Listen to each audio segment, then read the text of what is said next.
Please take your seats. We are going to start now.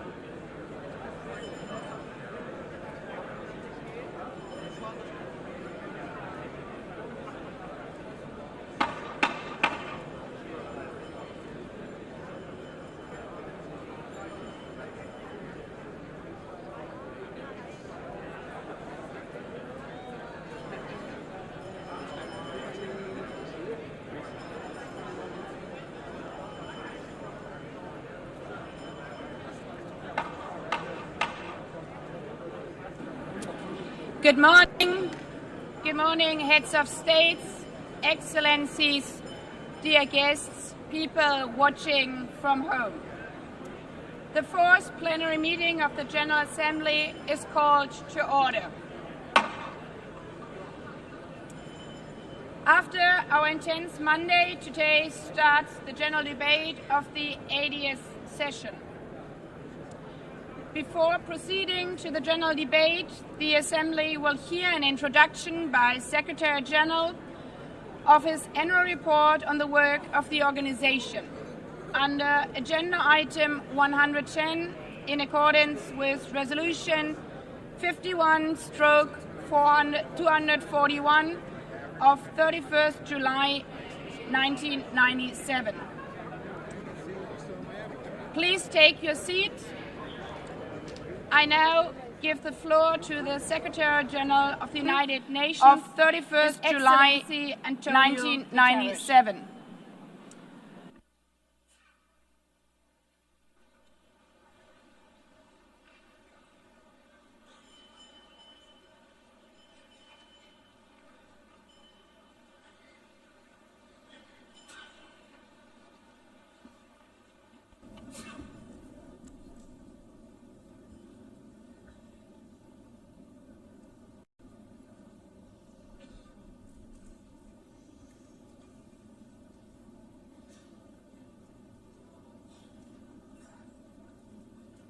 Please, could you take your seats?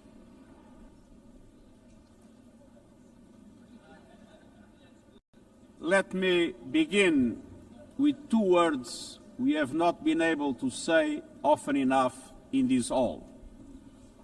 Madam President.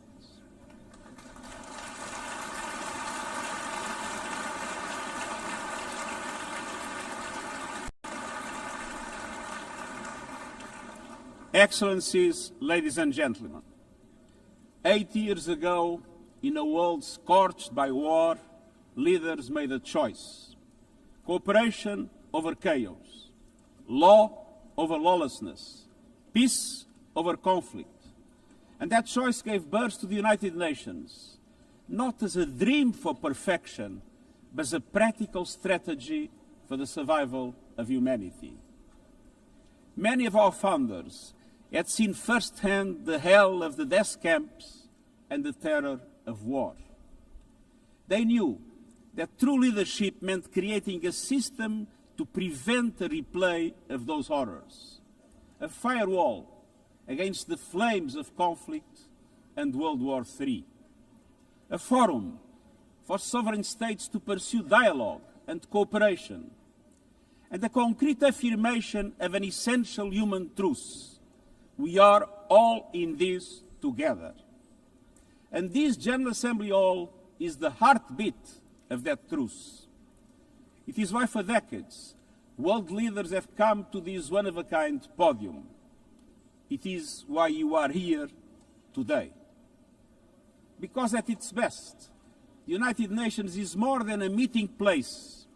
It's a moral compass, a force for peace and peacekeeping, a guardian of international law, a catalyst for sustainable development, a lifeline for people in crisis, a lighthouse for human rights, and a center that transforms your decisions, the decisions of member states, into action.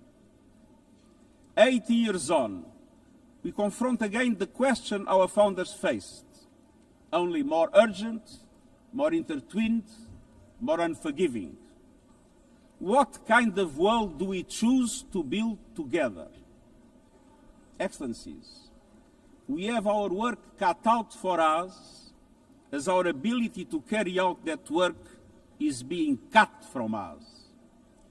We have entered in an age of reckless disruption and relentless human suffering.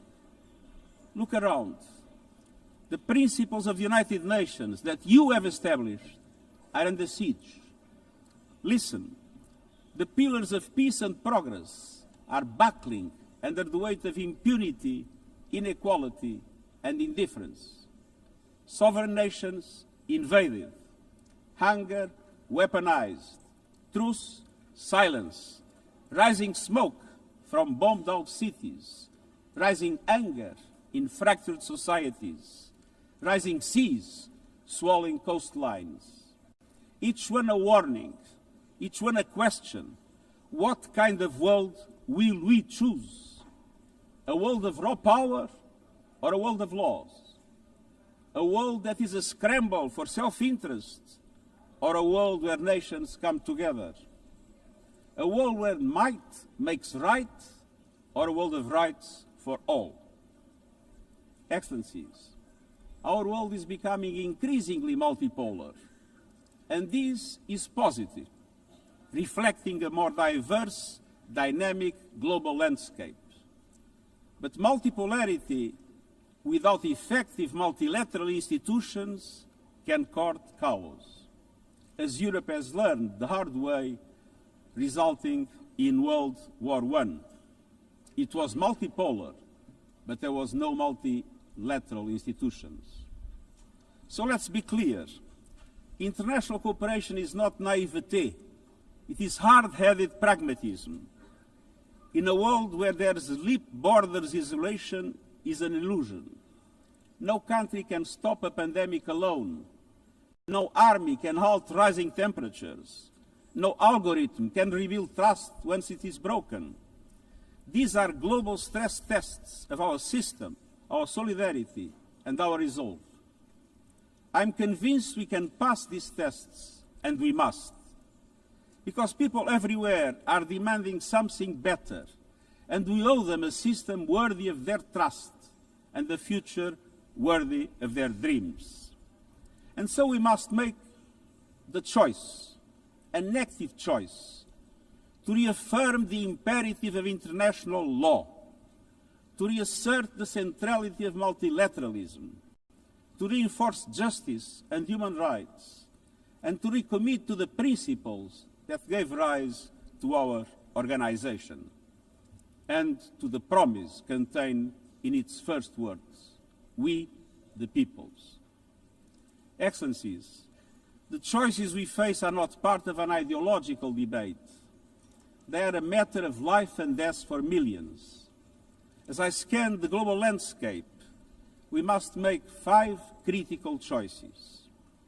First, we must choose peace rooted in international law.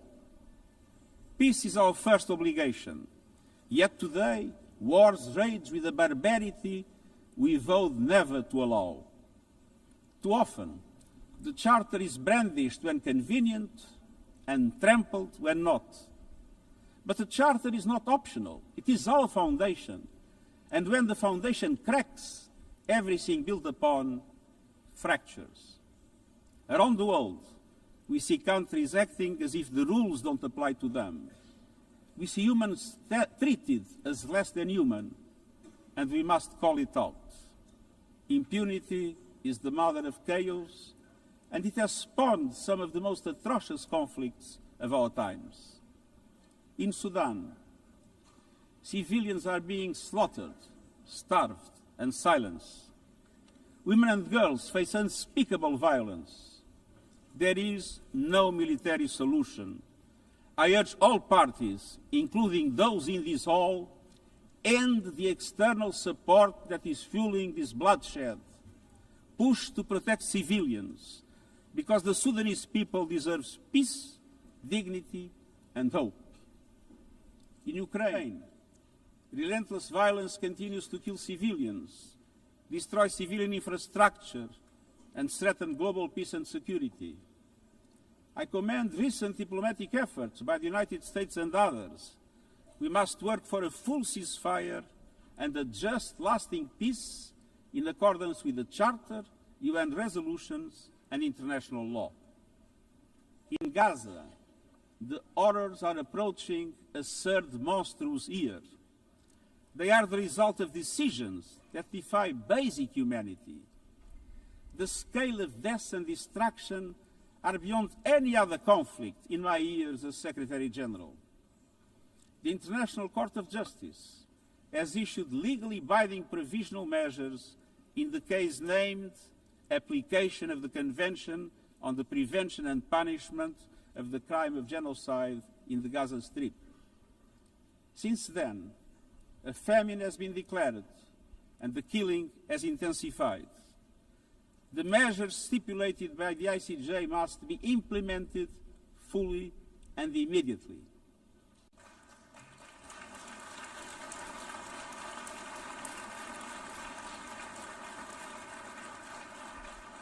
Nothing can justify the horrific Hamas terror attacks of October 7 and the taking of hostages, both of which I have repeatedly condemned. And nothing can justify the collective punishment of the Palestinian people and the systematic destruction of Gaza. We know what is needed.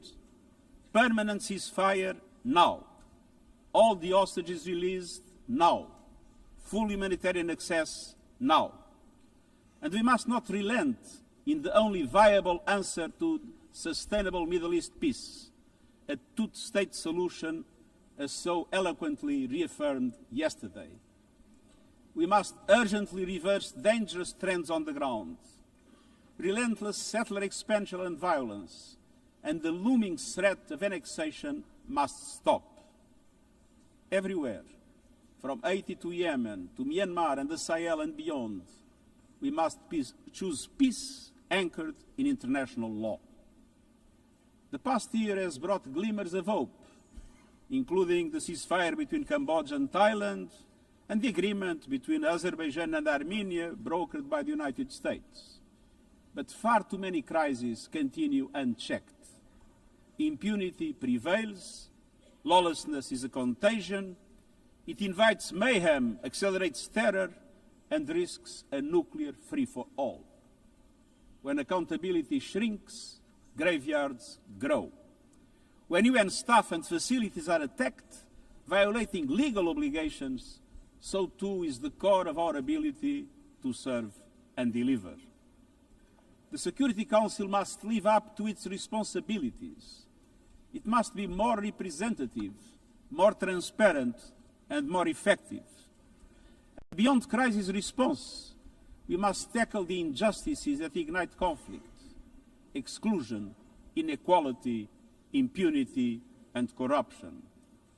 The surest way to silence the guns is to raise the volume for justice. Real security is born of fairness and opportunity for all.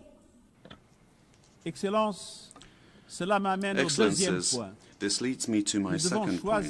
We must choose human dignity and human rights. Les droits humains ne sont pas Human un ornement rights de la are paix. not an ornament Ils en of sont le peace. socle. They're its bedrock. Les droits humains, sociaux, Human rights, économiques, politiques, social, civiques cultural, et political, culturels and civil sont are universels, universal, indivisibles indivisible, et and interdépendants. interdependent.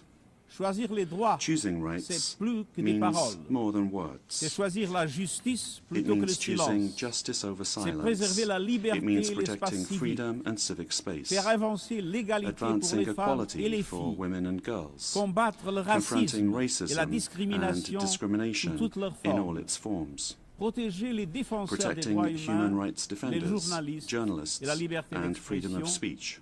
et garantir les droits And des réfugiés et upholding des the rights of migrants refugees and afin que la migrants mobilité so soit that sûre mobility is et safe conforme and au in droit accordance with international. international law. Les droits humains sont un Human combat rights quotidien, are a daily en battle, ligne comme hors online ligne. and offline. Ils exigent de la They volonté require politique, political will. mais la dignité ne se But résume dignity pas à la is not only protection des droits. about the protection of Elle rights, exige pleinement concrétiser ces droits about grâce rights à un fulfilled développement through inclusif inclusive et and résilient. resilient development. Des droits qui mettent fin à la Rights that pauvreté put an end et à la to faim. poverty and hunger. Des droits qui ouvrent Rights de la that voie de open l'éducation, doors de la to santé education, et des health opportunités. and opportunity. The Sustainable Development Goals are our shared roadmap for achieving these rights. But in order to make progress down this road, we need fuel. And that fuel is finance. We've seen what development done right can deliver. In the past decade, millions more have gained access to electricity, clean cooking solutions, and to the internet. Child marriage is in retreat. Women's representation is growing, but cuts to aid are wreaking havoc. They are a death sentence for many. For so many more, a stolen future. This is the great paradox of our time. We have the solutions, but we are siphoning off the fuel that would make it possible to make progress. To choose dignity, we must choose financial justice and solidarity. We need to reform the international financial architecture so that it drives development for all. With bigger and bolder multilateral development banks, lending more and mobilizing more private capital for developing countries, with faster and fairer debt relief mechanisms, helping every country in crisis, including middle-income countries. Protecting natural resources by tackling illicit financial flows and abusive tax practices that rob societies of their future. And global financial institutions that represent today's world, with far greater participation of developing countries in terms of their composition and their decision-making. So let us choose a global economy that works for everyone, men and women. Let us choose human rights and dignity, and let us equip ourselves with the means to ensure a transition for people and the planet. Excellencies, this brings me to the third choice. We must choose climate justice. The climate crisis is accelerating, but so are the solutions. The clean energy future is no longer a distant promise. It's already here. No government, industry, or special interest can stop it. But some are trying, hurting economies, locking in higher prices, and squandering a historic opportunity. Excellencies, fossil fuels are a losing bet. Last year, almost all new power capacity came from renewables, and the investment is surging. Renewables are the cheapest and fastest source of new power. They create jobs, drive growth, shield economies from volatile oil and gas markets, connect the unconnected, and can free us from the tyranny of fossil fuels. But not at today's pace. Clean energy investment remains uneven. 21st century grids and storage are not rolling out fast enough. And public subsidies, taking from taxpayer money, still flow to fossil fuels over clean energy by a factor of 9 to 1. Meanwhile, emissions, temperatures, and disasters keep rising. And those least responsible suffer the most. Science says limiting global temperature rise to 1.5 degrees by the end of this century is still possible, but the window is closing. The International Court of Justice has affirmed the legal obligation of states. We must step up action and ambition, especially through strengthened national climate plans. Tomorrow, I will welcome leaders to announce new targets. The G20, the biggest emitters, must lead, guided by common but differentiated responsibilities. But all countries must step up and do more as we head to the UN Climate Conference in Brazil.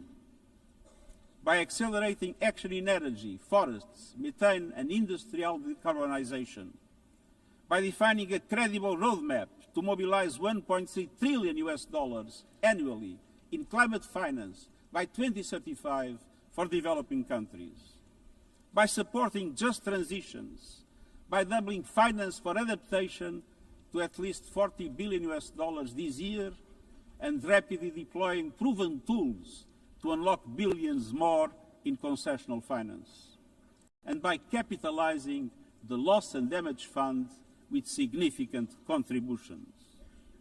All of these requires government, international financial institutions, philanthropies, civil society, and the private sector to work together, to provide fiscal space to developing countries and unlock new innovative sources of finance at scale, including solidarity levies on high-emitting sectors and debt swaps.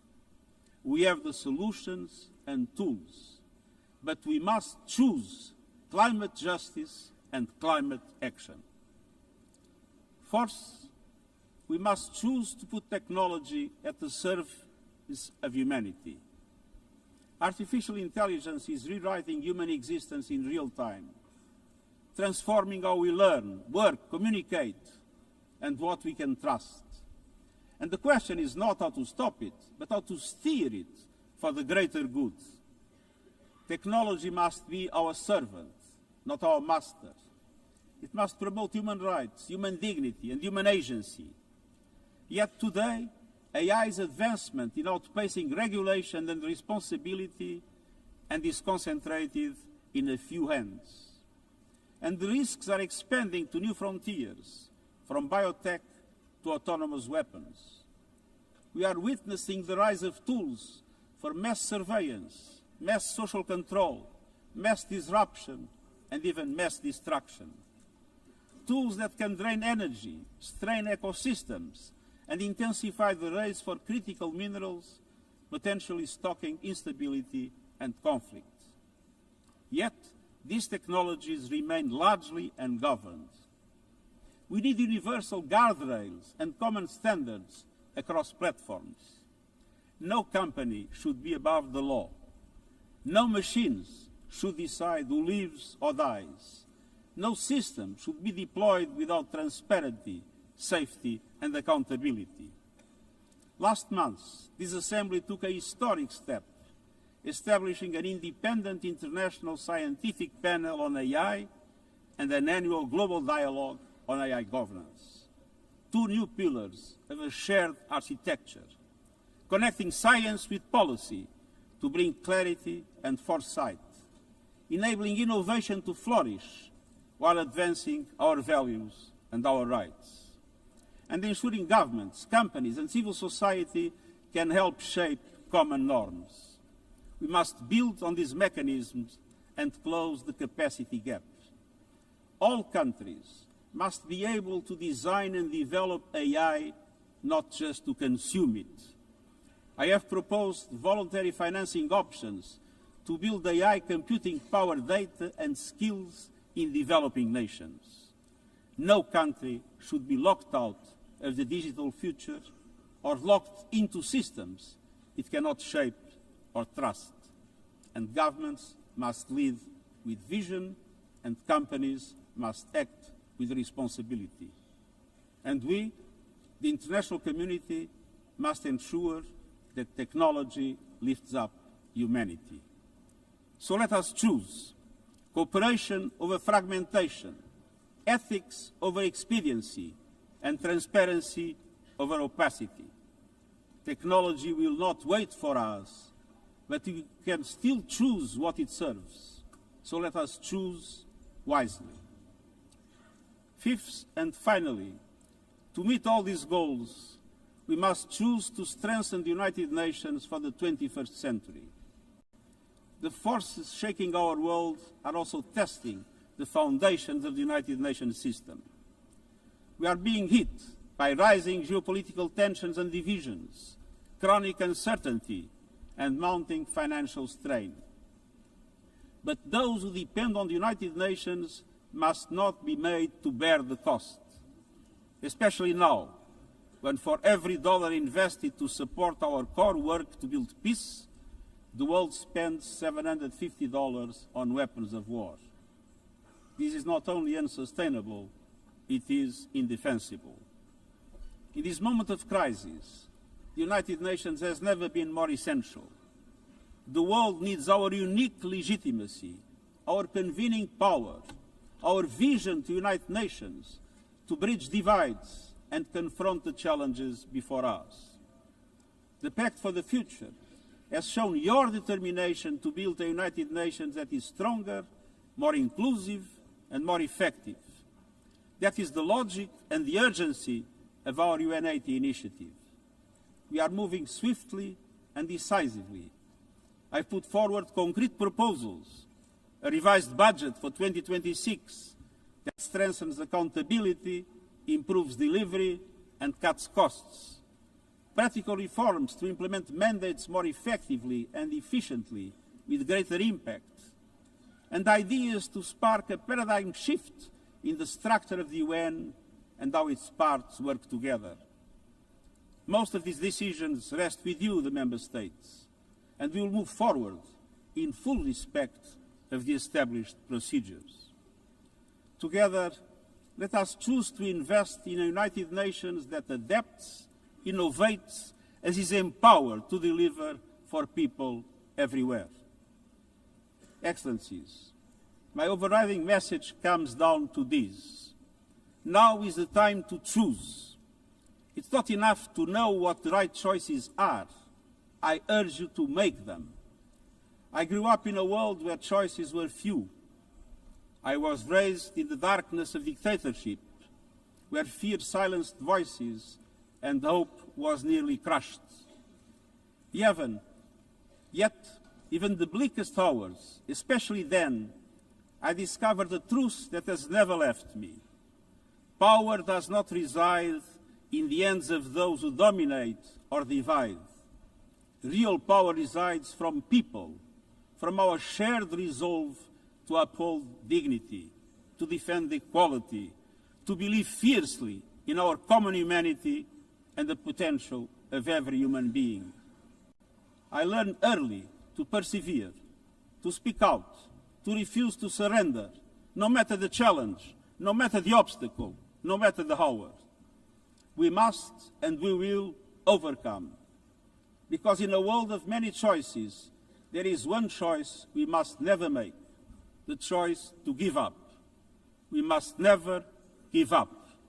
That is my promise to you, for peace, for dignity, for justice, for humanity, for the world we know is possible when we work as one.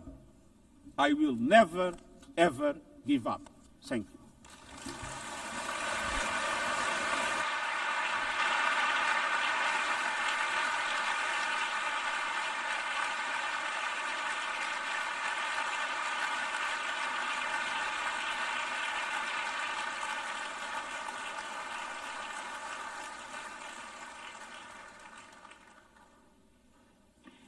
I thank the Secretary General. The Assembly will now turn to Agenda Item 8, entitled General Debate.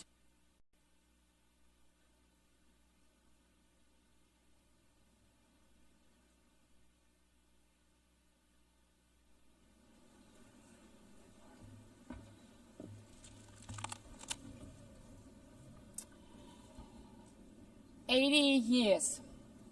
Longer than the average human life. This anniversary of the United Nations should have been a moment of celebration. But this is not an ordinary year. Just look at the state of our world, as the Secretary General described. Thousands of orphans in Gaza are wandering around the rubble, eating sand, drinking contaminated water. 90-year-old women in Ukraine are hiding from drones, trapped in their homes instead of living their final years in peace. Children in Haiti, too afraid to walk to school, afraid they might be gunned down by gangs like their friends. And for every conflict and tragedy that seizes the headlines, there are so many more that are forgotten, lost to the news cycle. Like women in Democratic Republic of the Congo, shielding their daughters from armed groups, fearful they might be raped. And Rohingya children spending their whole childhood in tattered tents, unable to remember what their home looks like. Faced with these realities, now is not the time to celebrate, but to ask ourselves, where is the United Nations? Distinguished heads of state and government, Mr. Secretary General, Excellencies, ladies and gentlemen, people out there in the world watching us. Clearly, we have to do better. But what we should not let cynics allow to weaponize these failures, to argue that our institution is a waste of money, outdated, irrelevant. When the principles of the Charter are ignored, is it the UN that has failed? When tanks rolled into Ukraine, was it because Article 2 of the Charter is not clear enough about sovereignty and territorial integrity? When civilians, children, are killed in Gaza, is it humanitarian law at fault for failing to protect them? It's not the Charter which fails. It's not the UN as an institution which fails. The Charter, our Charter, is only as strong as member states' willingness to uphold it, and their willingness to hold to account those who violate it. Excellencies, yes, our world is in pain. Yes, we have failures. But imagine how much worse would it be without the United Nations? Would a single person be better off without it? Without UNICEF, 26 million children would not have received an education. Without the World Food Programme, nearly 125 million people would have lacked life-saving food assistance. Without the World Health Organization, over 1 billion vaccines would not have been supplied. Sometimes we could have done more, but we cannot let this dishearten us. If we stop doing the right thing, evil would prevail. This 80th session is not about big celebrations. It's about finding the resolve not to give up, the resolve to be better together, just as our predecessors did 8 decades ago. This institution was born in a world on fire and desperate for reprieve. 750 million, nearly a third of humanity back then, still under colonial rule. 2 world wars in a generation, 70 million dead. The horrors of the Holocaust revealed to our collective shame. This was a generation that knew almost nothing but suffering and despair. The signing of the Charter in 1945 gave hope to millions, gave us a North Star that guided our path from the ashes of war, helped guide nations from colonial rule into independent states, helped end apartheid. Across the decades, the United Nations has been a compass pointing toward peace, humanity, and justice. We have not always succeeded, but the story of this institution is not a story of easy victories. It's a story of falling and rising, of pulling ourselves and each other back up and trying harder. We gather here for the 80th time, not for empty celebration, not out of ritual, not to hear our own voices.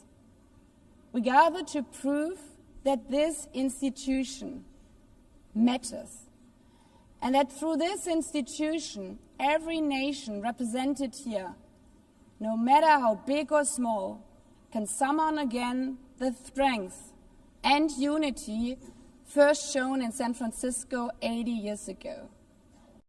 The courage and resolve of world leaders, who even while some called them back then naive, believed they could build a better world from the wreckage of the old.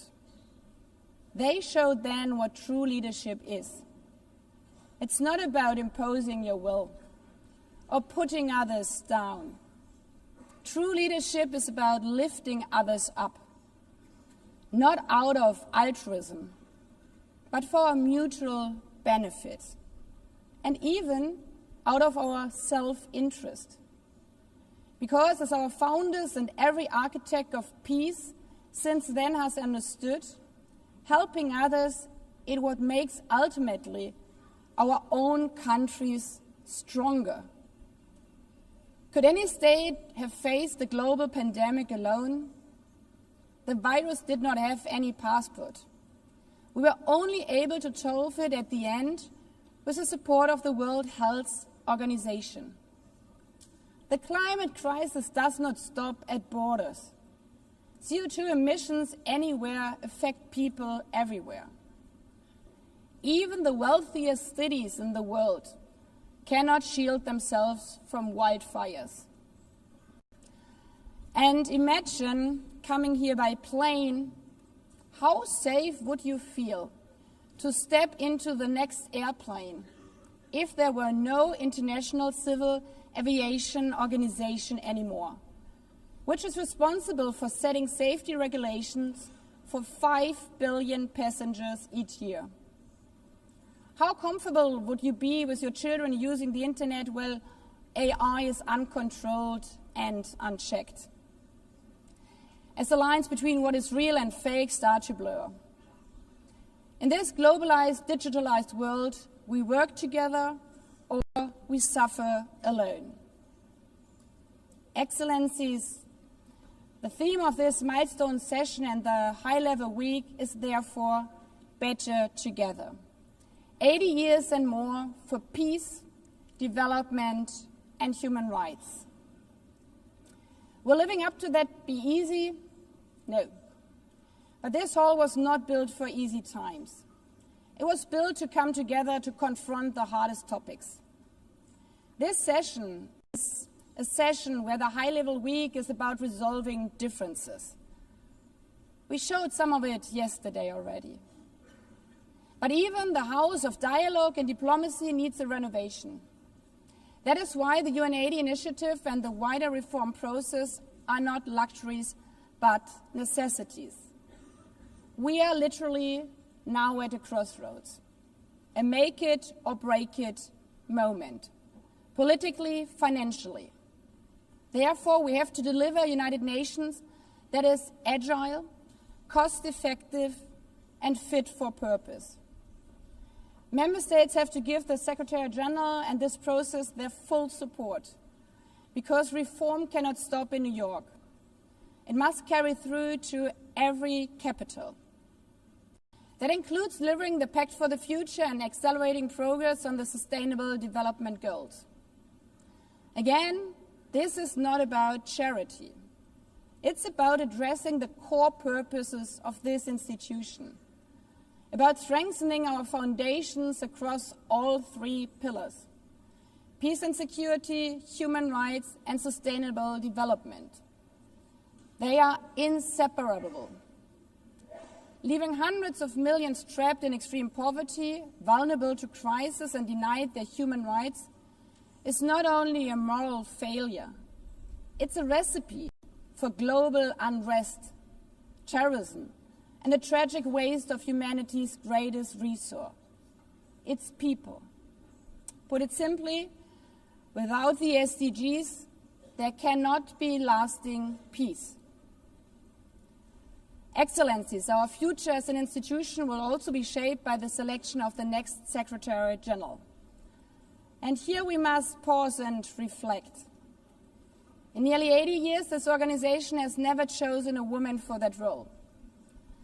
One might wonder how out of 4 billion potential candidates, there could not be found a single one. Of course,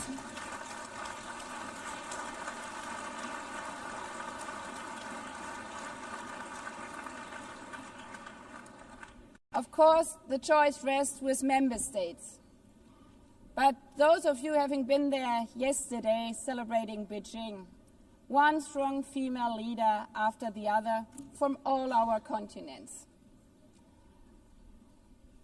Like 80 years ago, we are standing at a crossroads.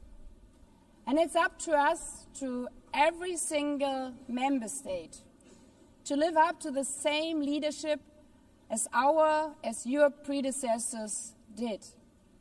To act when action is needed. To uphold the principles of our Charter.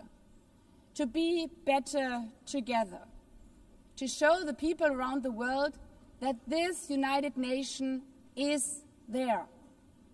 Today, tomorrow, and for the next 8 decades. Because, after all, it's the life insurance for every country.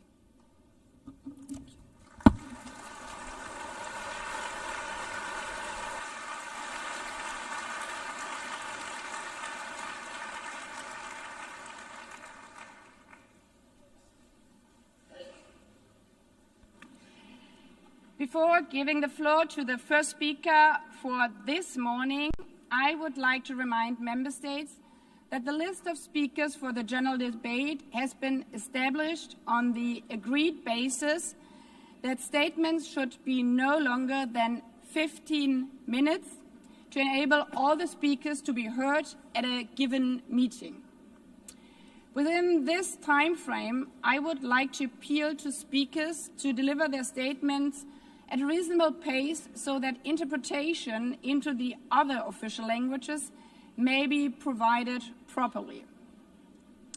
I would also like to draw your attention to the decision taken by the Assembly at previous sessions, namely that the practice of expressing congratulations inside the Assembly Hall after speech has been delivered is strongly discouraged. After delivering their statements from the rostrum, speakers are invited to exit the hall through room JA200, located behind the podium, before returning to their seats. May I take it that the Assembly agrees to proceed in this manner? It's so decided. Finally, I should like to draw the attention of member states that during the general debate, official photographers are in the room and will take official photographs of all speakers by the Department of Global Communications. Members interested in obtaining these photographs are requested to contact the Photo Library of the United Nations. By this, the Assembly will hear an address by His Excellency Luiz Inácio Lula da Silva, President of the Federative Republic of Brazil. I request the protocol to escort His Excellency and invite him to address the Assembly.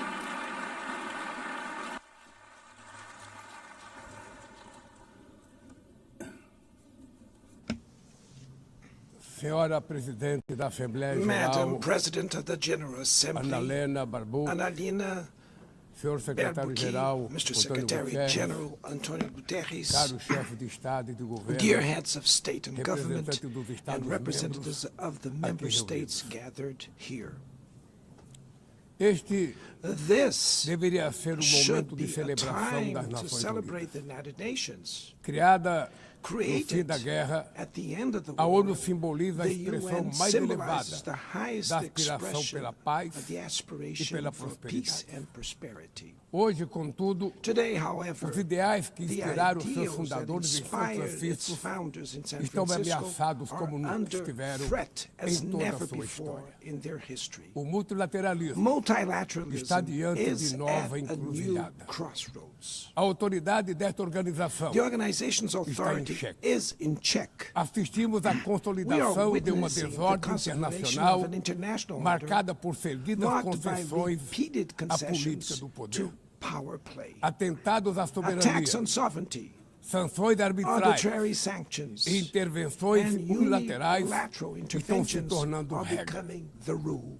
Existe evidente There paralelo is a clear entre a parallel crise do between multilateralismo e o multilateralism enfraquecimento crisis da and the weakening democracia. of democracy. O autoritarismo se fortalece Authoritarianism is quando nos strengthened omitimos when we frente à fail to arbitrariedade. act in the face of Quando a arbitrary sociedade acts. internacional When the international society vacila na defesa da falters paz, in defending da peace, soberania e do sovereignty, direito, and the rule as of law, consequências são the trágicas. consequences are tragic Em todo o mundo, throughout the world. forças antidemocráticas Anti-democratic tentam forces are subjugar trying to as subjugate instituições e institutions sufocar and as stifle liberdades. freedoms. Cultua a violência, They worship exalta a violence, praise ignorância, ignorance, atuam como act as milícias physical físicas e and digitais digital militias, e cerceiam a and imprensa. restrict the press. Mesmo sob ataques sem Even precedentes, under an o Brasil unprecedented optou attack, por Brazil resistir chose to e resist defender sua and defend its democracia democracy, reconquistada há 40 anos 40 pelo years seu povo ago by depois its de people, 2 décadas de after governo 2 decades ditatorial. of dictatorial government. Não há justificativa There para is as no medidas justification for unilaterais e unilateral arbitrárias and contra nossas arbitrary measures instituições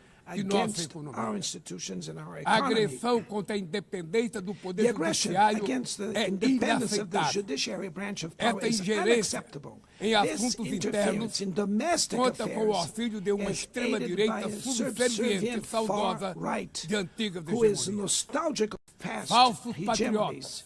False arquiteta patriots e promove plan and publicamente publicly promote ações contra o actions Brasil. against Brazil. Não há pacificação com Cannot impunidade. be achieved with Há poucos impunity. dias, A few days e ago, pela primeira and for the vez em first time in 525 anos de nossa 525 história, years of our history, ex-chefe de a Estado former head of state foi condenado was por atentar convicted contra of o Estado attacking the democrático de democratic direito. rule of law. Foi He investigado, was investigated, indiciado e julgado indicted, trialed, e and held responsabilizado pelos accountable seus atos for his em actions processo in a minucioso. meticulous process. Teve amplo direito de defesa, He has the prerrogativa right to que as defend himself for ditaduras security, negam a às suas prerogative that vítimas. dictatorships deny to Diante their dos victims olhos do mundo, before the eyes of the O Brasil world. deu recado a Brazil todos os sent a candidatos message to all autocratas aspiring e aqueles que os apoiam. autocrats and those who Nossa support them. democracia Our e democracy, nossa our soberania sovereignty são are inegociáveis. non-negotiable.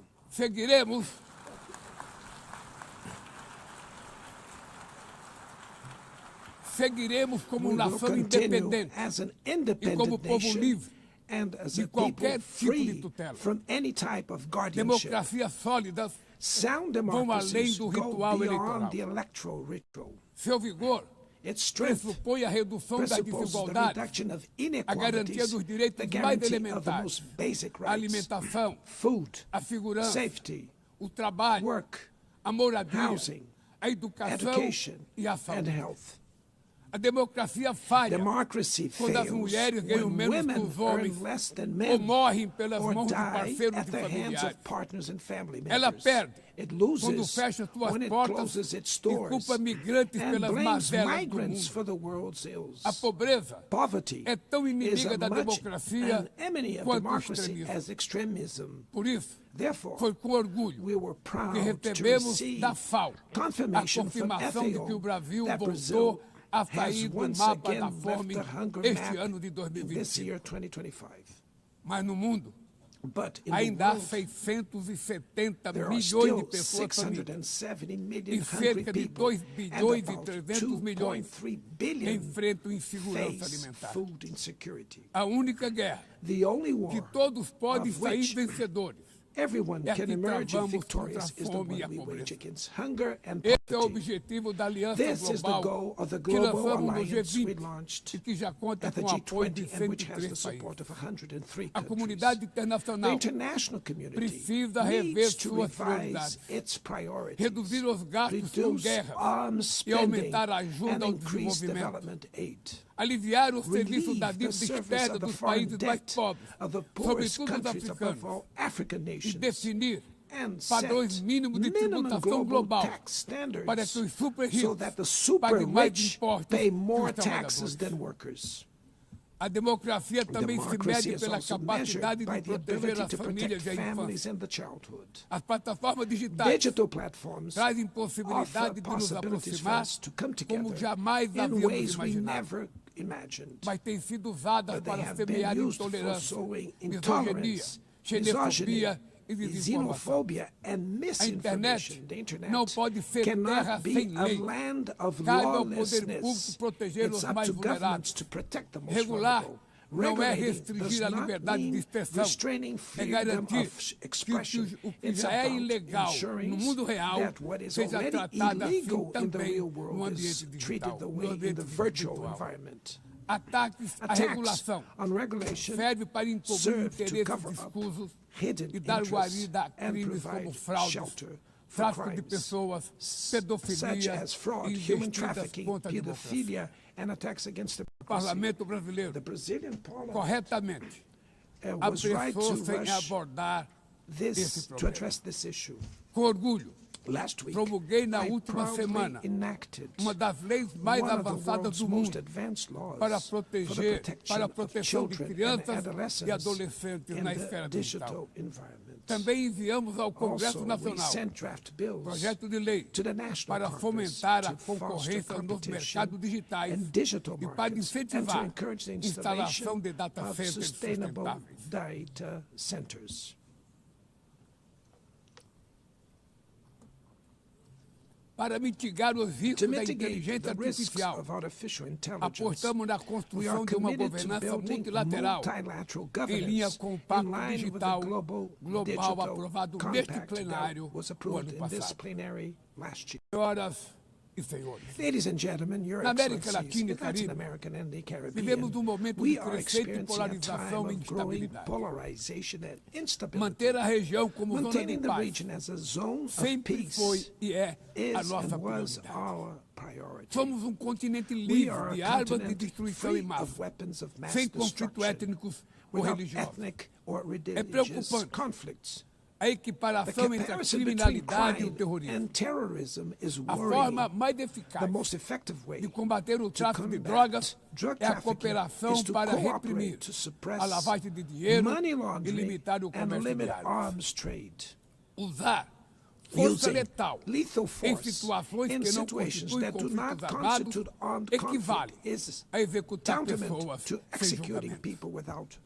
Outras partes do Other parts of the planeta planet já testemunharam already intervenções que witnessed causaram danos maiores interventions do that que cause se greater pretendia damage evitar, than intended, com graves with consequências serious humanitárias. humanitarian consequences. A via do diálogo The path to não deve estar dialogue must fechada not be na closed Venezuela. in Venezuela. O Haiti Haiti tem direito a has the futuro right livre de to a violência. violence E é free inadmissível future. And it is que Cuba seja unacceptable listada that como Cuba país que be patrocina o listed as a terrorismo. country that sponsors No terrorism. conflito In the na conflict Ucrânia, in Ukraine,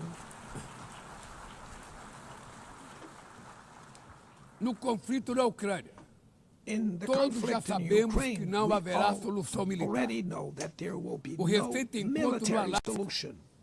The despertou recent a meeting in esperança de uma Alaska saída raised negociada. hopes for a negotiated É way preciso out. pavimentar It's necessary to caminhos pave the way para uma solução for a realista. realistic Isso solution. implica This levar em conta as implies legítimas taking into preocupações de account segurança the de todas as legitimate partes. security concerns A of all iniciativa parties. africana The African e o Initiative grupo de amigos da and paz, the Friends criado for por Peace China e group Brasil, created by China pode and contribuir Brazil para promover can o diálogo. help promote dialogue Nenhuma situação and a diplomatic é mais solution. No situation emblemática do is que o more uso emblematic desproporcional e of the ilegal disproportionate da and força illegal do use que a of da force Palestina. that the one one occurring in Palestine. The terrorist attacks perpetrated by Hamas are indefensible from any angle, but nothing, absolutely nothing, justifies the ongoing genocide in Gaza.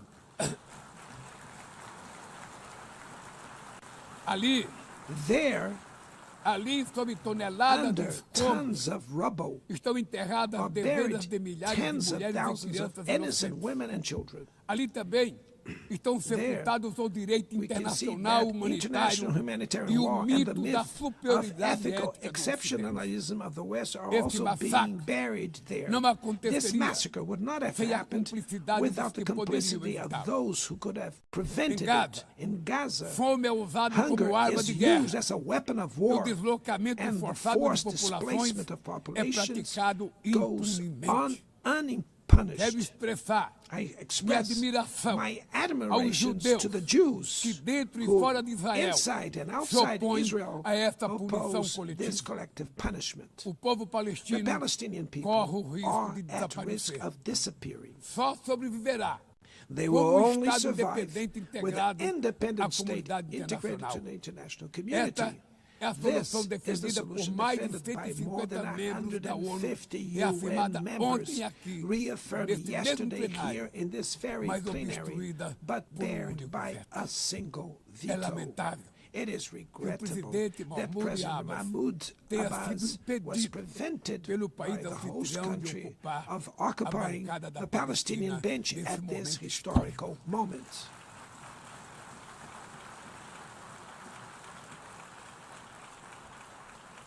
O alastramento desse conflito para o Líbano, para a Síria, o Irã e o Catar fomenta a escalada armamentista sem precedentes. Senhoras Presidenta, bombas e armas nucleares não vão nos proteger da crise climática.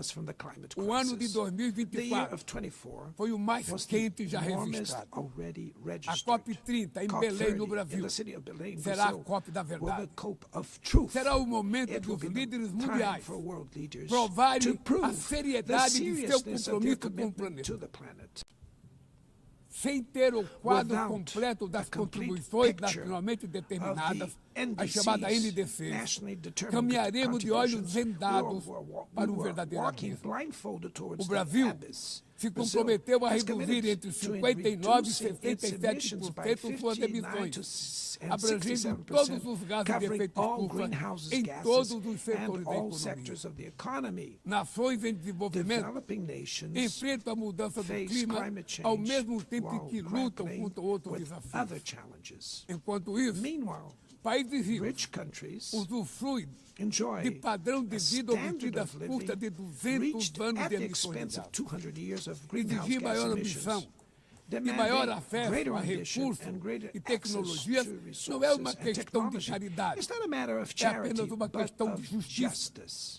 A corrida por minerais críticos essenciais para a transição energética não pode reproduzir a lógica predatória que marcou os últimos séculos. Em Belém, o mundo vai conhecer a realidade da Amazônia. O Brasil já reduziu pela metade o desmatamento na região nos 2 últimos anos. Erradicá-lo requer garantia condições dignas de vida para seus milhões de habitantes. Fomentar o desenvolvimento sustentável é o objetivo do Fundo Florestas Tropicais para sempre, que o Brasil pretende lançar para remunerar os países que mantêm suas florestas em pé. É chegado o momento de passar da fase da negociação para a etapa da implementação. O mundo deve muito ao regime criado pela Convenção do Clima. Mas é necessário trazer o combate à mudança do clima para o coração da ONU, para que ela tenha a atenção que merece. Um conselho vinculado à Assembleia Geral, com força e legitimidade para monitorar compromissos, dará coerência à ação climática. Trata-se de um passo fundamental na direção de uma reforma mais abrangente da organização, que contemple também um Conselho de Segurança ampliado Security duas Council categorias in the de seus two membros. member categories. Poucas áreas Few areas retrocederam have tanto worsened como o as much sistema as the multilateral de comércio. multilateral trading system.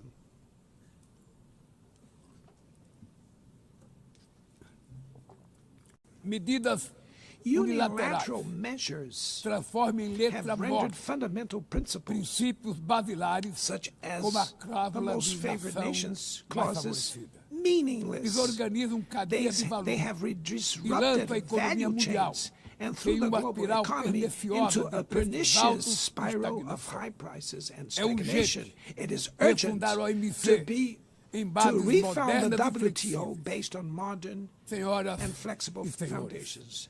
Your Excellencies, ladies este and ano gentlemen, this year, o mundo perdeu the duas world lost two personalidades exceptional excepcionais. public figures. O ex-presidente do Former Uruguai, Pepe Uruguayan Mujica, President Pepe e o Mujica nosso querido and Papa our dear Francisco. Pope Francis, both Encarnaram como ninguém embodied the os best melhores valores humanist humanistas. values like no Suas other. vidas se Their lives were entrelaçaram com as with 8 the 8 décadas de existência da decades ONU. of the UN.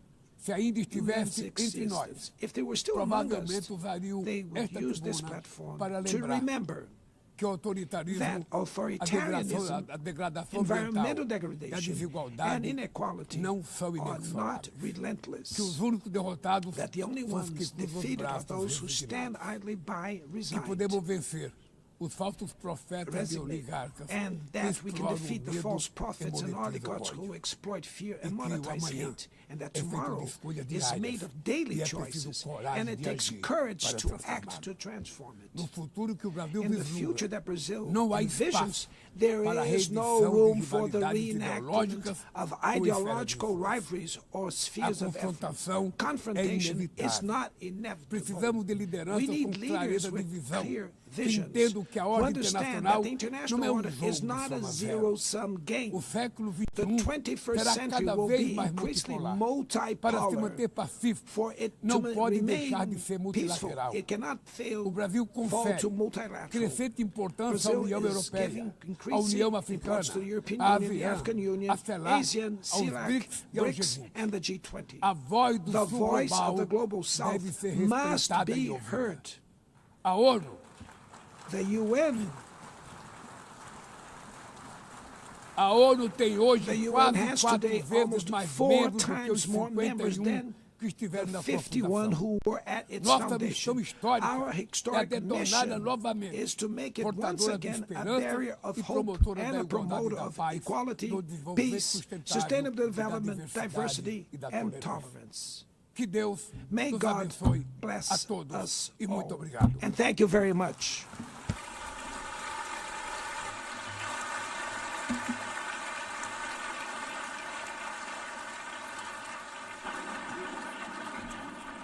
On behalf of the Assembly, I wish to thank the President of the Federative Republic of Brazil,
the Assembly will hear an address by His Excellency Donald Trump, President of the United States of America. I request protocol to escort His Excellency and invite him to address the Assembly.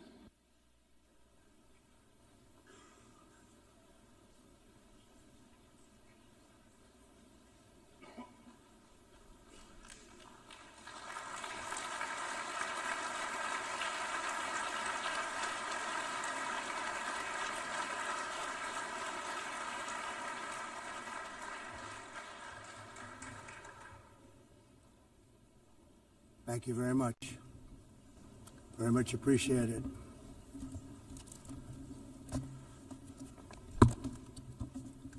And I don't mind making this speech without a teleprompter, because the teleprompter is not working. I feel very happy to be up here with you nevertheless, and that way you speak more from the heart. I can only say that whoever's operating this teleprompter is in big trouble.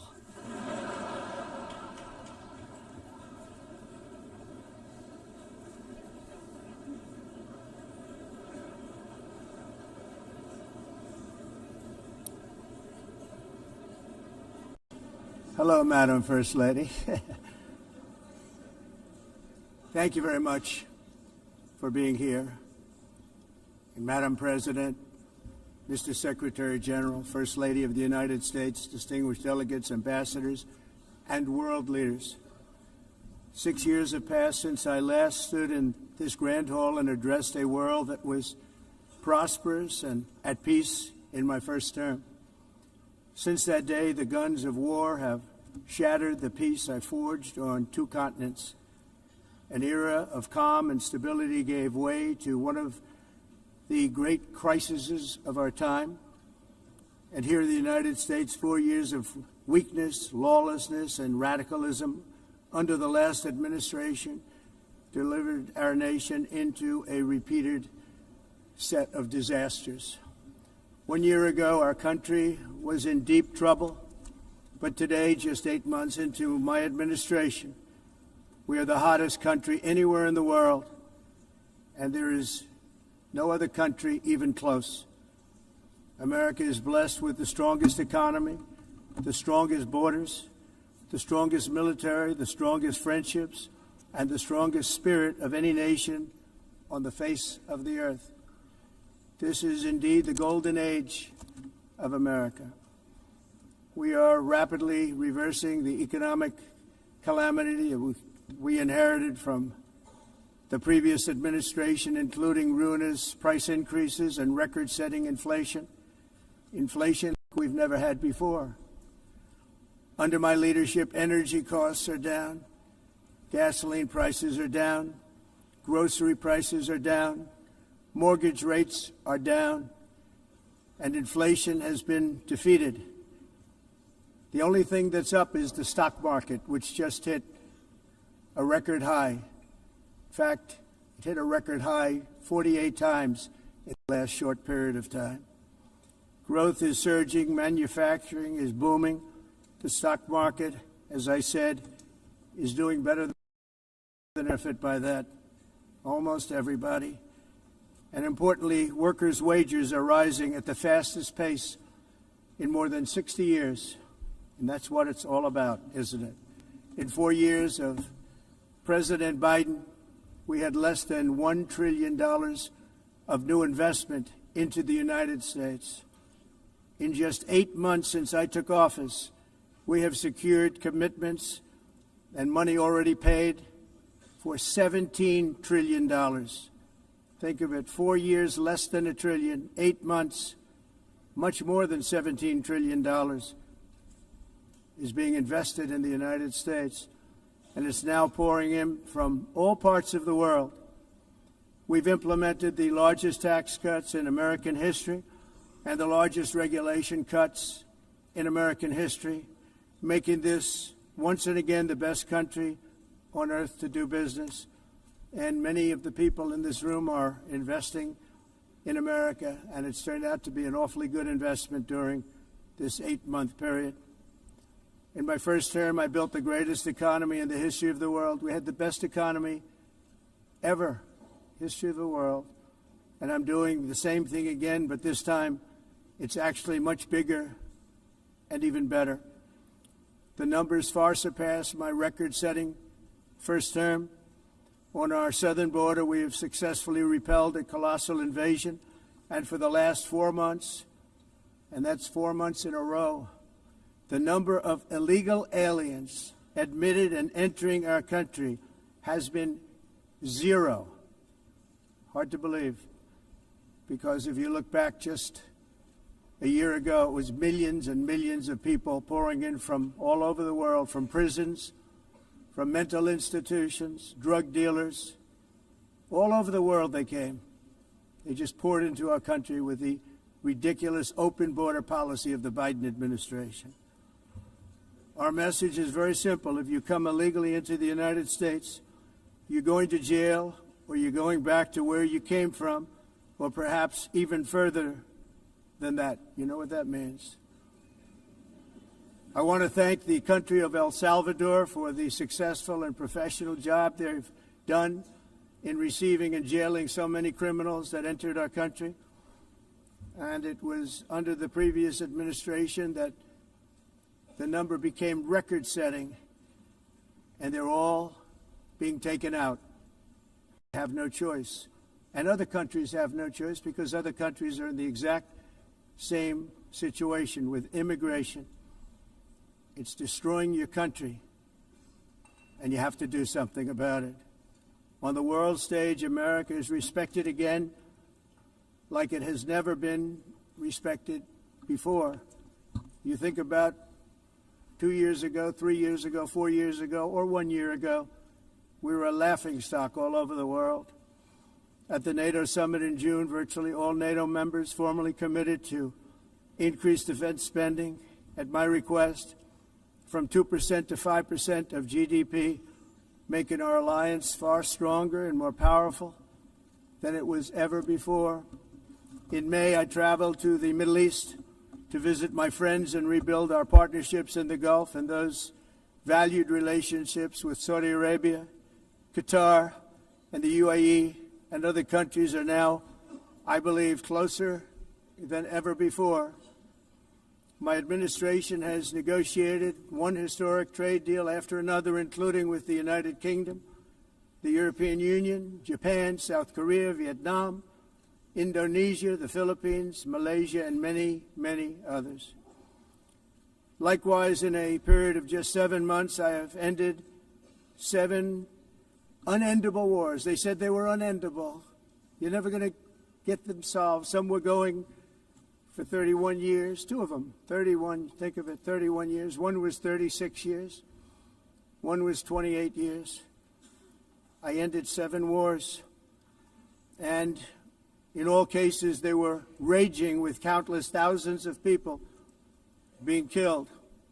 This includes Cambodia and Thailand, Kosovo and Serbia, the Congo and Rwanda, a vicious, violent war that was, Pakistan and India, Israel and Iran, Egypt and Ethiopia, and Armenia and Azerbaijan.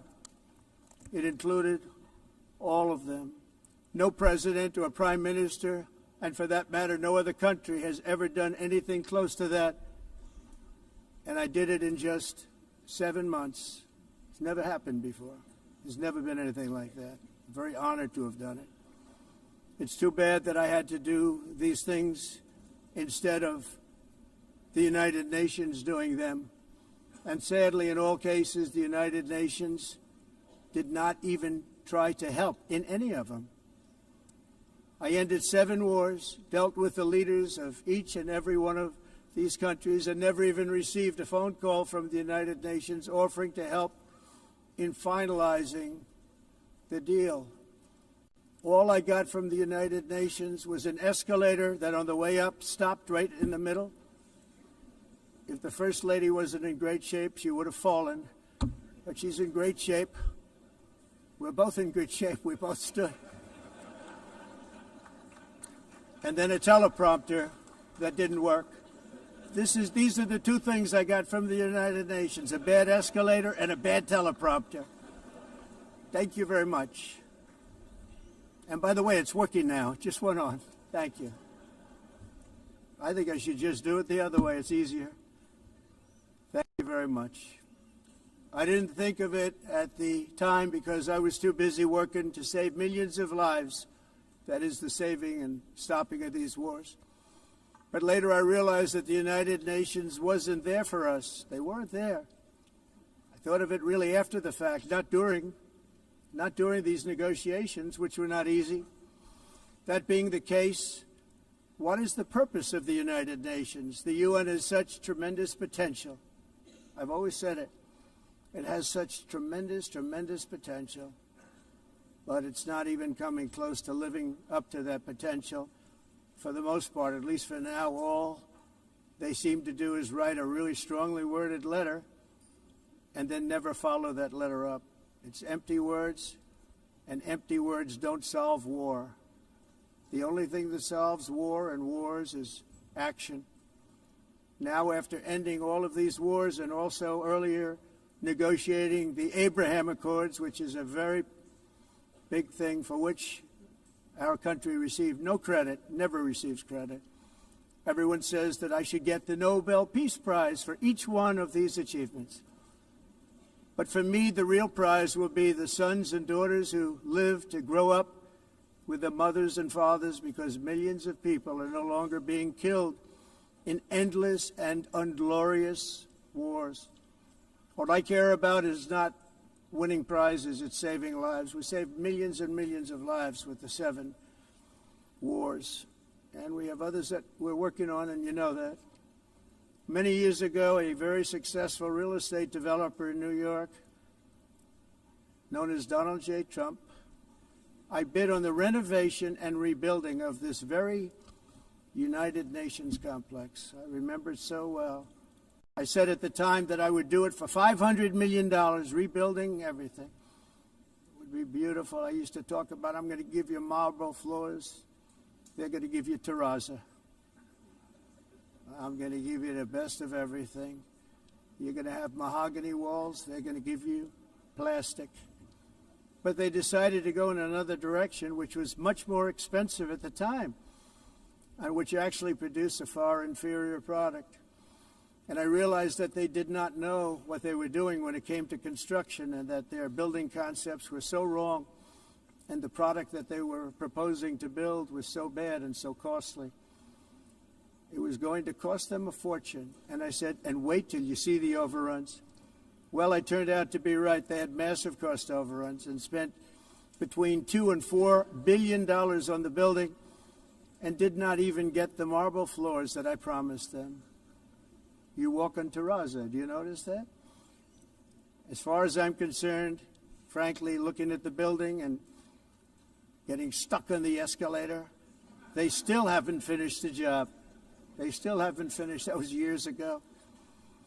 The project was so corrupt that Congress actually asked me to testify before them on the tremendous waste of money, because it turned out that they had no idea what it was, but they knew it was anywhere between $2 and $4 billion as opposed to $500 million with a guarantee. But they had no idea, and I said it cost much more than $5 billion. Unfortunately, many things in the United Nations are happening just like that, but on an even much bigger scale, much, much bigger. Very sad to see. Whether the UN can manage to play a productive role, I've come here today to offer the hand of American leadership and friendship to any nation in this assembly that is willing to join us in forging a safer, more prosperous world. And it's a world that we'll be much happier with. A dramatically better future is within our reach. But to get there, we must reject the failed approaches of the past and work together to confront some of the greatest threats in history.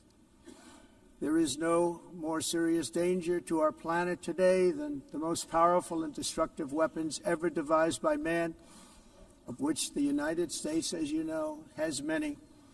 Just as I did in my first term, I've made containing these threats a top priority, starting with the nation of Iran. My position is very simple. The world's #1 sponsor of terror can never be allowed to possess the most dangerous weapon.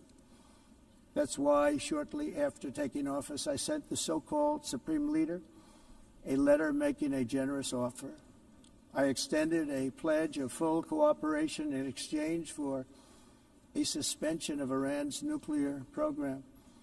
The regime's answer was to continue their constant threats to their neighbors and U.S. interests throughout the region, and some great countries that are right nearby. Today, many of Iran's former military commanders, in fact, I can say almost all of them, are no longer with us. They're dead. And 3 months ago, in Operation Midnight Hammer, 7 American B-2 bombers dropped the 14 30,000-pound each bombs on Iran's key nuclear facilities, totally obliterating everything. No other country on earth could have done what we did. No other country has the equipment to do what we did. We have the greatest weapons on earth. We hate to use them. But we did something that for 22 years people wanted to do.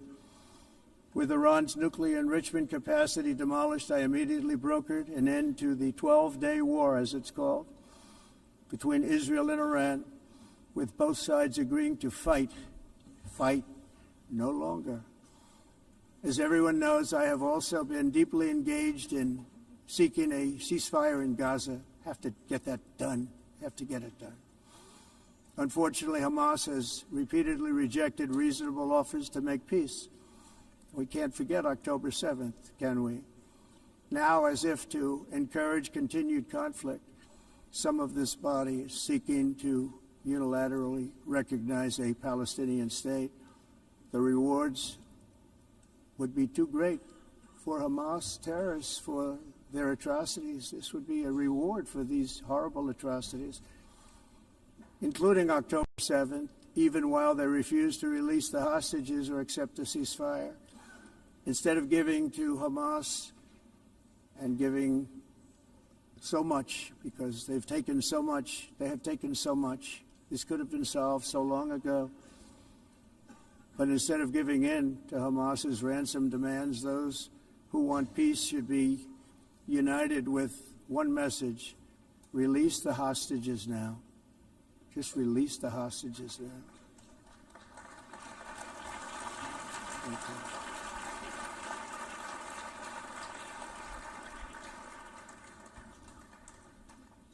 Thank you. As we have got to come together, and we will come together, got to get it done. We have to stop the war in Gaza immediately. We have to stop it. We have to get it done. We have to negotiate, immediately have to negotiate peace. We got to get the hostages back. We want all 20 back. We don't want 2 and 4. As you know, I got, along with Steve Witkoff and others that helped us, Marco Rubio, we got most of them back. We were involved in all of them. But I always said the last 20 are going to be the hardest, and that's exactly what happened. We have to get them back now. We don't want to get back 2, and then another 2, and then 1, and then 3, have this process. No, we want them all back, and we want the actually 38 dead bodies back too. Those parents came to me, and they want them back, and they want them back very quickly and very badly. As though they were alive, they want them. They want them every bit as much as if their son or daughter were alive. I've also been working relentlessly, stopping the killing in Ukraine. I thought that would be, of the 7 wars that I stopped, I thought that would be the easiest because of my relationship with President Putin, which had always been a good one. I thought that was going to be the easiest one. But, you know, in war, you never know what's going to happen. There are always lots of surprises, both good and bad. Everyone thought Russia would win this war in 3 days, but it didn't work out that way. It was supposed to be just a quick little skirmish. It's not making Russia look good. It's making them look bad. No matter what happens from here on out, this was something that should have taken a matter of days, certainly less than a week. And they've been fighting for 3.5 years and killing anywhere from 5,000 to 7,000 young soldiers, mostly soldiers, on both sides, every single week, from 5,000 to 7,000 dead young people, and some in cities, much smaller numbers, where rockets are shot, where drones are dropped. This war would never have started if I were president. This was a war that should have never happened. It shows you what leadership is, what bad leadership can do to a country. Look what happened to the United States, and look where we are right now in just a short period of time. The only question now is how many more lives will be needlessly lost on both sides. China and India are the primary funders of the ongoing war by continuing to purchase Russian oil. But inexcusably, even NATO countries have not cut off much Russian energy and Russian energy products, which, as you know, I found out about 2 weeks ago, and I wasn't happy. Think of it. They're funding the war against themselves. Who the hell ever heard of that one? In the event that Russia is not ready to make a deal to end the war, then the United States is fully prepared to impose a very strong round of powerful tariffs, which would stop the bloodshed, I believe, very quickly. But for those tariffs to be effective, European nations, all of you are gathered here right now, would have to join us in adopting the exact same measures. I mean, you're much closer to this. We have an ocean in between. You're right there. And Europe has to step it up. They can't be doing what they're doing. They're buying oil and gas from Russia while they're fighting Russia. It's embarrassing to them, and it was very embarrassing to them when I found out about it, I can tell you that. They have to immediately cease all energy purchases from Russia. Otherwise, we're all wasting a lot of time. So I'm ready to discuss this. We're going to discuss it today with the European nations, all gathered here. I'm sure they're thrilled to hear me speak about it, but that's the way it is. I like to speak my mind and speak the truth. As we seek to reduce the threat of dangerous weapons today, I'm also calling on every nation to join us in ending the development of biological weapons once and for all.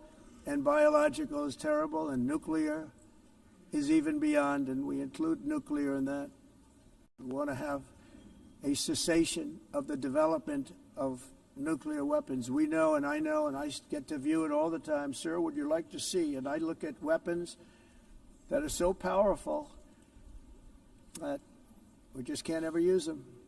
If we ever use them, the world literally might come to an end. There would be no United Nations to be talking about. There would be no nothing. Just a few years ago, reckless experiments overseas gave us a devastating global pandemic.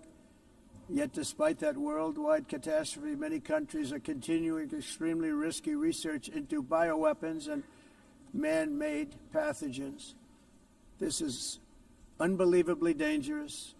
To prevent potential disasters, I'm announcing today that my administration will lead an international effort to enforce Biological Weapons Convention, which is going to be meeting with the top leaders of the world by pioneering an AI verification system that everyone can trust. Hopefully the UN can play a constructive role, and it will also be one of the early projects under AI. Let's see how good it is, because a lot of people are saying it could be one of the great things ever, but it also can be dangerous, but it could be put to tremendous use and tremendous good, and this would be an example of that. Not only is the UN not solving the problems it should, too often, it's actually creating new problems for us to solve. The best example is the #1 political issue of our time, the crisis of uncontrolled migration. It's uncontrolled. Your countries are being ruined. The United Nations is funding an assault on Western countries and their borders. In 2024, the UN budgeted $372 million in cash assistance to support an estimated 624,000 migrants journeying into the United States. Think of that. The UN is supporting people that are illegally coming into the United States, and then we have to get them out. The UN also provided food, shelter, transportation, and debit cards to illegal aliens. Can you believe that? On the way to infiltrate our southern border. Millions of people came through that southern border. Just a year ago, millions and millions of people were pouring in, 25 million altogether over the 4 years of the incompetent Biden administration. And now we have it stopped, totally stopped. In fact, they're not even coming anymore because they know they can't get through. But what took place is totally unacceptable. The UN is supposed to stop invasions, not create them and not finance them. In the United States, we reject the idea that mass numbers of people from foreign lands can be permitted to travel halfway around the world, trample our borders, violate our sovereignty, cause unmitigated crime, and deplete our social safety net. We have reasserted that America belongs to the American people, and I encourage all countries to take their own stand in defense of their citizens as well. You have to do that because I see it. I'm not mentioning names. I see it, and I can call every single one of them out. You're destroying your countries. They're being destroyed. Europe is in serious trouble. They've been invaded by a force of illegal aliens like nobody's ever seen before. Illegal aliens are pouring into Europe. Nobody is ever, and nobody's doing anything to change it, to get them out. It's not sustainable. And because they choose to be politically correct, they're doing just absolutely nothing about it. And I have to say, I look at London, where you have a terrible mayor, terrible mayor, and it's been so changed, so changed. Now they want to go to Sharia law, but you're in a different country. You can't do that. Both the immigration and their suicidal energy ideas will be the death of Western Europe if something is not done immediately. This cannot be sustained. What makes the world so beautiful is that each country is unique.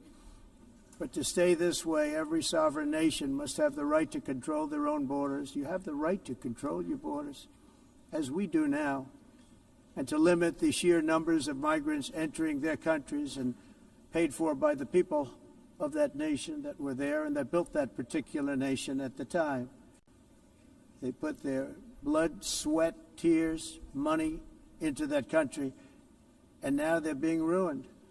Proud nations must be allowed to protect their communities and prevent their societies from being overwhelmed by people they have never seen before, with different customs, religions, with different everything.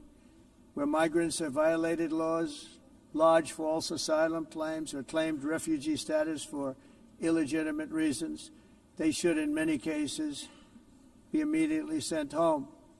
And while we will always have a big heart for places and people that are struggling and truly compassionate, answers will be given. We have to solve the problem, and we have to solve it in their countries, not create new problems in our countries. And we are very helpful to a lot of countries that are just not able to send their people anymore. They used to send them to us in caravans of 25,000, 30,000 people each. These massive caravans of people pouring into our country, totally unchecked and unvetted. But not anymore. According to the Council of Europe, in 2024, almost 50% of inmates in German prisons were foreign nationals or migrants. In Austria, the number was 53% of the people in prisons were from places that weren't from where they are now. In Greece, the number was 54%, and in Switzerland, beautiful Switzerland, 72% of the people in prisons are from outside of Switzerland. When your prisons are filled with so-called asylum seekers who repaid kindness, and that's what they did, they repaid kindness with crime, it's time to end the failed experiment of open borders. You have to end it now. See, I can tell you, I'm really good at this stuff. Your countries are going to hell. In America, we've taken bold action to swiftly shut down uncontrolled migration. Once we started detaining and deporting everyone who crossed the border and removing illegal aliens from the United States, they simply stopped coming. They're not coming anymore. We're getting a lot of credit, but they're not coming anymore. This was a humanitarian act for all involved, because on the trips up, thousands of people a week were dying. Women were being raped. Nobody's ever seen anything like it. Raped, horribly beaten, raped. On the trip up, the journey up, it was a long walk. It was a long, arduous journey, indeed. And it was also a historic victory against human trafficking throughout the region. What we did was a victory, and we saved so many lives of people that wouldn't make the journey. That journey was loaded up with death. loaded up with death. Dead bodies all along the roads of jungles to get up. They go through jungles, they go through areas so hot you couldn't breathe. They were dying of suffocation, areas so hot that you couldn't breathe. Dead bodies all over. By them not coming, we're saving tremendous numbers of lives. My people have done a fantastic job in doing what they did, and the American public agrees with it. I mean, I was very proud to see this morning I have the highest poll numbers I've ever had. Part of it is because of what we've done on the border. I guess the other part is what we've done on the economy.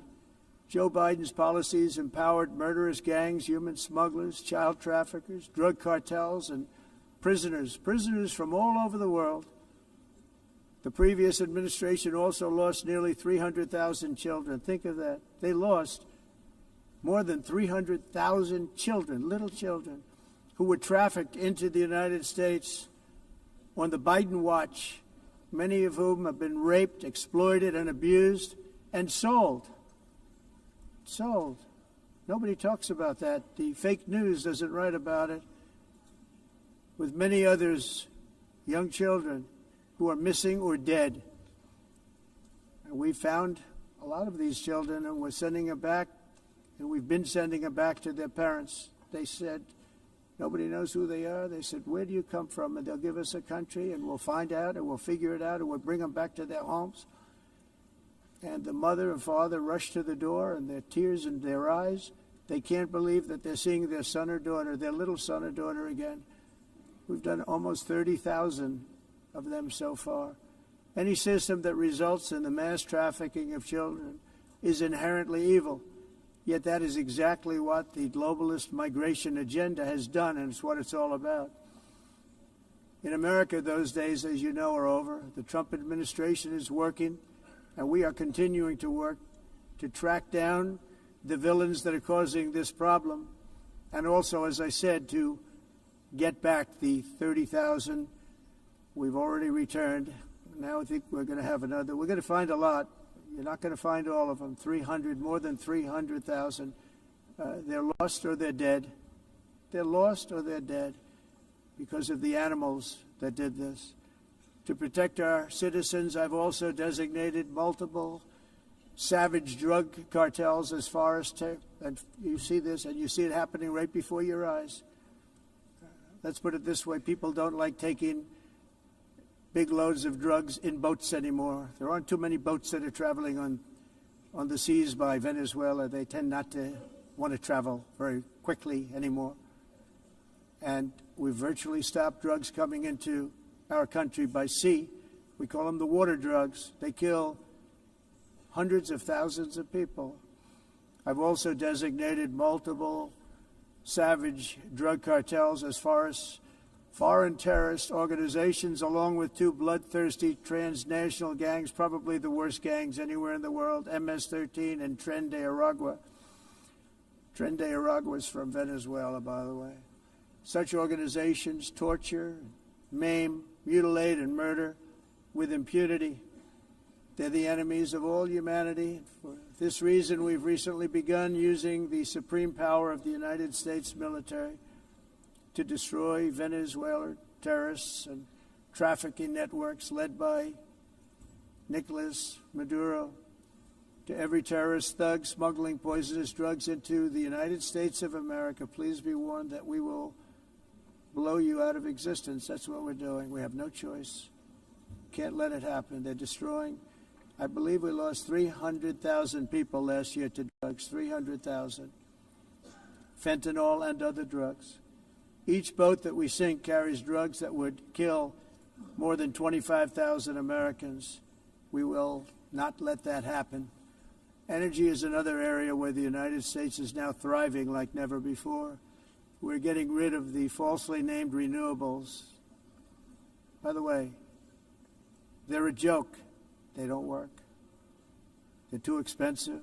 They're not strong enough to fire up the plants that you need to make your country great. The wind doesn't blow. Those big windmills are so pathetic and so bad, so expensive to operate. And they have to be rebuilt all the time, and they start to rust and rot most expensive energy ever conceived, and it's actually energy. You're supposed to make money with energy, not lose money. You lose money, the governments have to subsidize. You can't put them out without massive subsidies. And most of them are built in China, and I give China a lot of credit. They build them, but they have very few wind farms. So why is it that they build them and they send them all over the world, but they barely use them? You know what they use? Coal. They use gas. They use almost anything, but they don't like wind. But they sure as hell like selling the windmills. Europe, on the other hand, is a long way to go, with many countries being on the brink of destruction because of the green energy agenda. And I give a lot of credit to Germany. Germany was being led down a very sick path, both on immigration, by the way, and on energy. They were going green, and they were going bankrupt. And the new leadership came in, and they went back to where they were, with fossil fuel and with nuclear, which is good. It's now safe. You can do it properly. But they went back to where they were, and they opened up a lot of different plants, energy-producing plants, and they're doing well. I give Germany a lot of credit for that. They've said this is a disaster, what's happening. They were going all green. All green is all bankrupt. That's what it represents. And it's not politically correct. I'll be very badly criticized for saying it, but I'm here to tell the truth. I don't care. It doesn't matter to me. I'm in New York City. I'm feeling a lot safer. Crime, we're getting crime down. And by the way, speaking of crime, Washington, D.C. was the crime capital of America. Now it's after 12 days, it's a totally safe city. Everyone's going out to dinner. They're going out to restaurants. Your wife can walk down the middle of the street with or without you. Nothing's going to happen. My people have done a fantastic job. And yes, I called in the National Guard, and the National Guard took care of business, and they weren't politically correct, but they took care of business. We got 1,700 career criminals out, brought them back to where they came from, the countries where they came from, or put them in jails. Washington, D.C. is now a totally safe city again, and I welcome you to come. In fact, we'll have dinner together at a local restaurant, and we'll be able to walk. We don't have to go by an armor-plated vehicle. We'll walk right over there from the White House. They've given up their powerful edge, a lot of the countries that we're talking about, in oil and gas, such as essentially closing the great North Sea oil. Oh, the North Sea, I know it so well. Aberdeen was the oil capital of Europe, and there's tremendous oil that hasn't been found in the North Sea. Tremendous oil. And I was with the Prime Minister I respect and like a lot, and I said, you're sitting with the greatest asset. They essentially closed it by making it so highly taxed that no developer, no oil company can go there. They have tremendous oil left, and more importantly, they have tremendous oil that hasn't even been found yet. And what a tremendous asset for the United Kingdom. And I hope the Prime Minister is listening, because I told it to him 3 days in a row. That's all he heard. North Sea oil, North Sea, because I want to see them do well.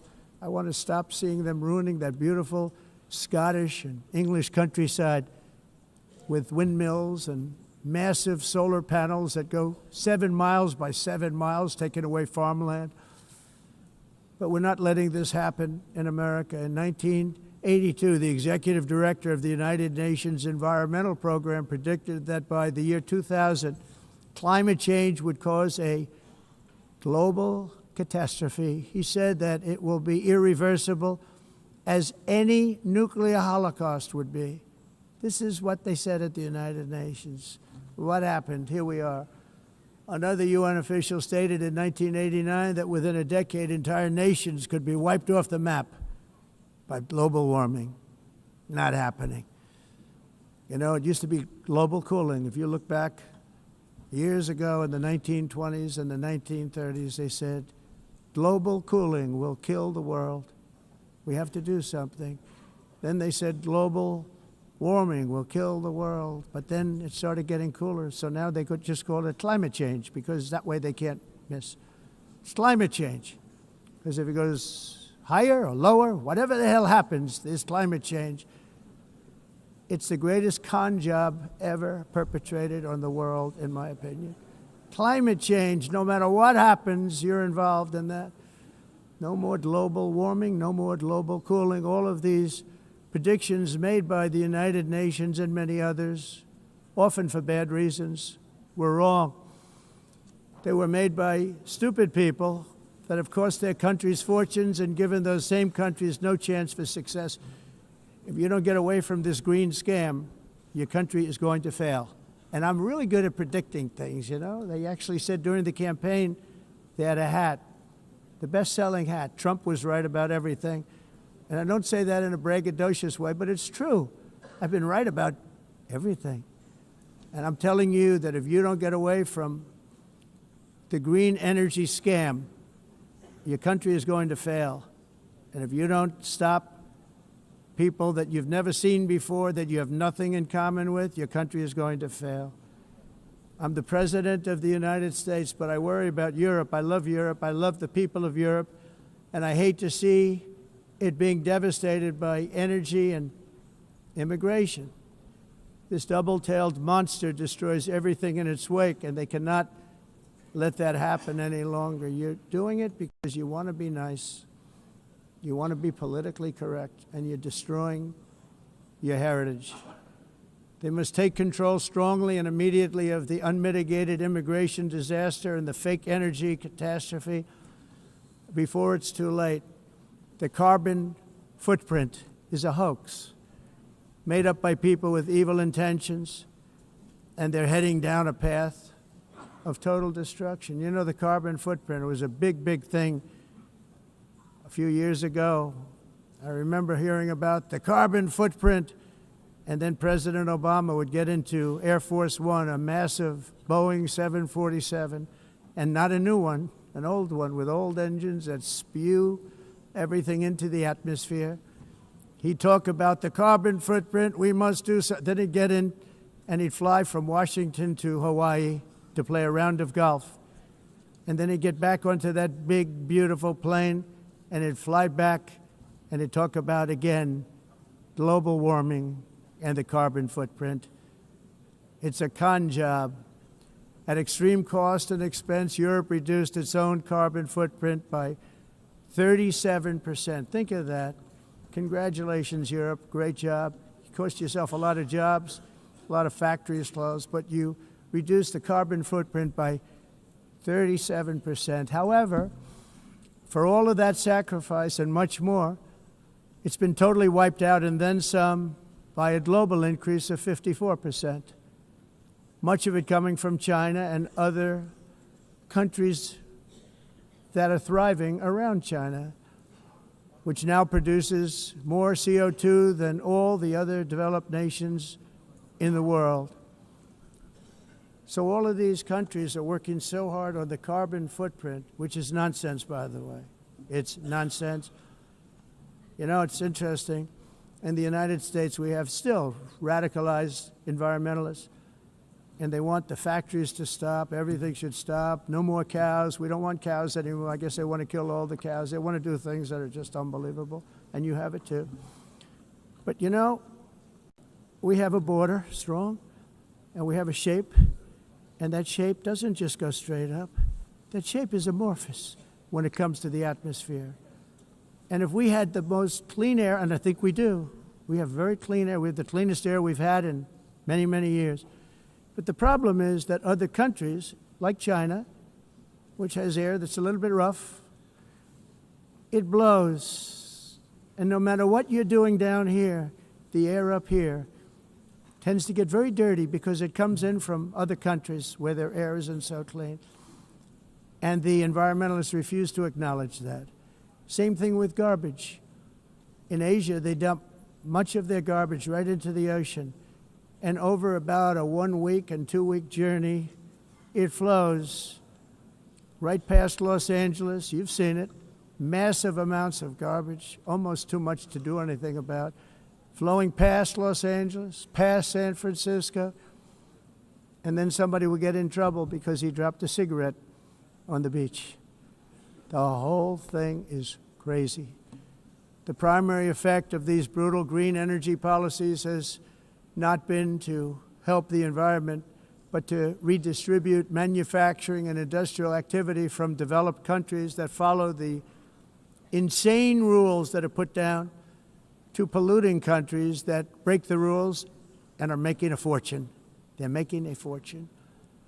European electricity bills are now 4 to 5 times more expensive than those in China, and 2 to 3 times higher than the United States. And our bills are coming way down. You probably see that our gasoline prices are way down. You know, we have an expression, drill, baby, Nós drill. reduzimos os custos de energia porque nós faremos, como a expressão, vamos fazer tudo isso, reduzir os custos de energia, e os custos diminuíram nos Estados Unidos. Por exemplo, se você olhar nos países em faturas de mas nós nos Estados Unidos conseguimos usar eles e evitar aumento da temperatura, porque é muito caro também usar nada e ninguém usa isso. The entire globalist concept asking successful industrialized nations to inflict pain on themselves and radically disrupt their entire societies must be rejected completely and totally, and it must be immediate. Aumento da temperatura, porque é muito caro também usar nada e ninguém usa. Pretending to stop, paying so much more than every country. Others weren't paying. China didn't have to pay until 2030. Russia was given an old standard that was easy to meet, a 1990 standard. But for the United States, we're supposed to pay like $1 trillion. And I said, this is another scam. The fact is, the United States has been taken advantage of by the world for many, many years, but not any longer, as you probably noticed. I unleashed massive energy production and signed historic executive orders to hunt for oil, but we don't have to do much hunting because we have the most oil of any nation anywhere, oil and gas in the world. And if you add coal, we have the most of any nation in the world. Clean, I call it clean, beautiful coal. You can do things today with coal that you couldn't have done 10 years ago, 15 years. So I have a little standing order in the White House. Never use the word coal, only use the words clean, beautiful coal. Sounds much better, doesn't it? But we stand ready to provide any country with abundant, affordable energy supplies if you need them, when most of you do. We're proudly exporting energy all over the world. We're now the largest exporter. In the United States, we want trade and robust commerce with all nations, everybody. We want to help nations. We're going to help nations. But it must also be fair and reciprocal. The challenge with trade is much the same with climate. The countries that followed the rules, all their factories have been plundered. It's really sad to watch. They've been broken. They've been broken by countries that broke the rules. That's why the United States is now applying tariffs to other countries, and much as these tariffs were for many years applied to us, uncontrollably applied to us. We've used tariffs as a defense mechanism under the Trump administration, including my first term, where hundreds of billions of dollars in tariffs were taken in. And by the way, we had the lowest inflation, and now we have very low inflation. The only thing different is that we have hundreds of billions of dollars flowing into our country. But this is how we will ensure that the system works for everyone and is sustainable into the future. We're also using tariffs to defend our sovereignty and security throughout the world, including against nations that have taken advantage of former U.S. administrations for decades, including the most corrupt, incompetent administration in history, the sleepy Joe Biden administration. Brazil now faces major tariffs in response to its unprecedented efforts to interfere in the rights and freedoms of our American citizens and others, with censorship, repression, weaponization, judicial corruption, and targeting of political critics in the United States. I have a little problem saying this because I must tell you, I was walking in and the leader of Brazil was walking out. We saw him and I saw him, he saw me, and we embraced. And then I'm saying, can you believe I'm going to be saying this in just 2 minutes? But we actually agreed that we would meet next week. We didn't have much time to talk, like about 20 seconds. They were in retrospect, I'm glad I waited because this thing didn't work out too well. But we did talk, we had a good talk, and we agreed to meet next week, if that's of interest. But he seemed like a very nice man, actually. He liked me, I liked him. But if you, and I only do business with people I like. When I don't like them, I don't like them. But we had, at least for about 39 seconds, we had excellent chemistry. It's a good sign. But also in the past, Brazil, can you believe this, unfairly tariffed our nation, but now because of our tariffs, we are hitting them back, and we're hitting them back very hard. As president, I will always defend our national sovereignty and the rights of American citizens. So I'm very sorry to say this, that Brazil is doing poorly and will continue to do poorly. They can only do well when they're working with us. Without us, they will fail, just as others have failed. It's true. Next year, the United States will celebrate the 250th anniversary of our glorious independence, a testament to enduring power and American freedom and spirit. We will also be proudly hosting the 2026 FIFA World Cup, and shortly thereafter, the 2028 Olympics, which is going to be very exciting. I hope you all come. I hope that countless people from all over the globe will take part of these will be great celebrations of liberty and human achievement, and that together we all can rejoice in the miracles of history that began in July 4th, 1776, when we founded the light to all nations. And it's something really that an amazing thing came out of that date. It's called the United States of America. In honor of this momentous anniversary, I hope that all countries who find inspiration in our example will join us in renewing our commitment, values, and those values, really, that we hold so dear together. Let us defend free speech and free expression. Let us protect religious liberty, including for the most persecuted religion on the planet today. It's called Christianity. And let us safeguard our sovereignty and cherish qualities that have made each of our nations so special, incredible, and extraordinary. In closing, I just want to repeat that immigration and the high cost of so-called green renewable energy is destroying a large part of the free world and a large part of our planet. Countries that cherish freedom are fading fast because of their policies on these two subjects. You need strong borders and traditional energy sources if you are going to be great again. Whether you have come from north or south, east or west, near or far, every leader in this beautiful hall today represents a rich culture, a noble history, and a proud heritage that makes each nation majestic and unique, unlike anything else in human history or any other place on the face of the earth. From London to Lima, from Rome to Athens, from Paris to Seoul, from Cairo to Tokyo and Amsterdam to right here in New York City, we stand on the shoulders of the leaders and legends, generals and giants, heroes and titans who won and built our beloved nations, all of our nations, with their own courage, strength, spirit, and skill. Our ancestors climbed mountains, conquered oceans, crossed deserts, and trekked over wide open plains.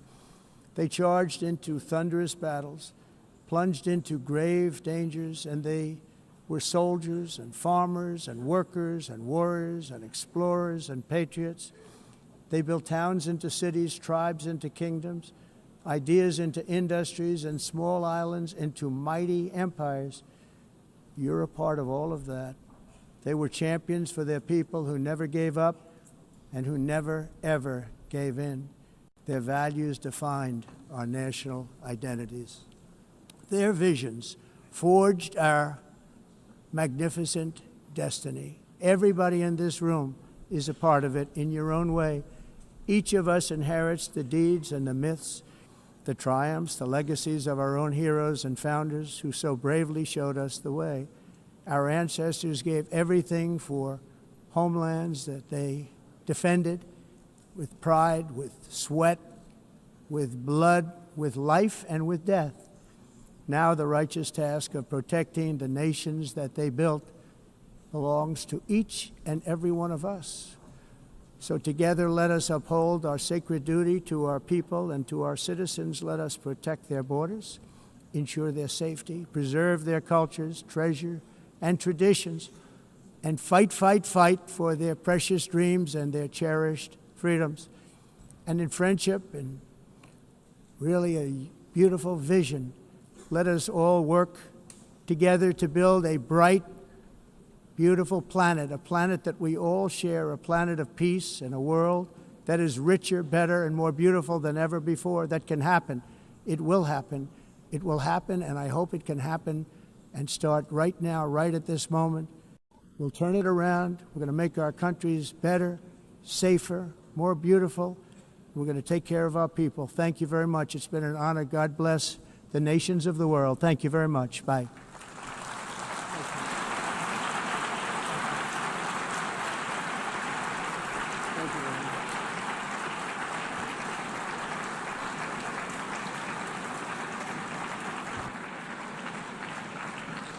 On behalf of the Assembly, I wish to thank the President of the United States,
digitalized world, we work together or we suffer alone. Excellencies, the theme of this milestone session and the high-level week is therefore better together. 80 years and more for peace, development, and human rights. Will living up to that be easy? No. But this hall was not built for easy times. It was built to come together to confront the hardest topics. This session is a session where the high-level week is about resolving differences. We showed some of it yesterday already. But even the house of dialogue and diplomacy needs a renovation. That is why the UN80 initiative and the wider reform process are not luxuries, but necessities. We are literally now at a crossroads, a make it or break it moment, politically, financially. Therefore, we have to deliver a United Nations that is agile, cost-effective, and fit for purpose. Member States have to give the Secretary General and this process their full support, because reform cannot stop in New York. It must carry through to every capital. That includes delivering the Pact for the Future and accelerating progress on the Sustainable Development Goals. Again, this is not about charity.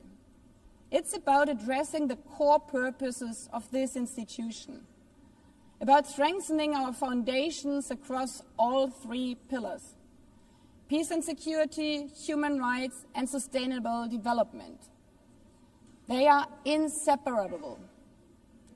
Leaving hundreds of millions trapped in extreme poverty, vulnerable to crisis, and denied their human rights is not only a moral failure, it's a recipe for global unrest, terrorism, and the tragic waste of humanity's greatest resource, its people. Put it simply, without the SDGs, there cannot be lasting peace. Excellencies, our future as an institution will also be shaped by the selection of the next Secretary General. And here we must pause and reflect. In nearly 80 years, this organization has never chosen a woman for that role. One might wonder how out of 4 billion potential candidates, there could not be found a single one. Of course,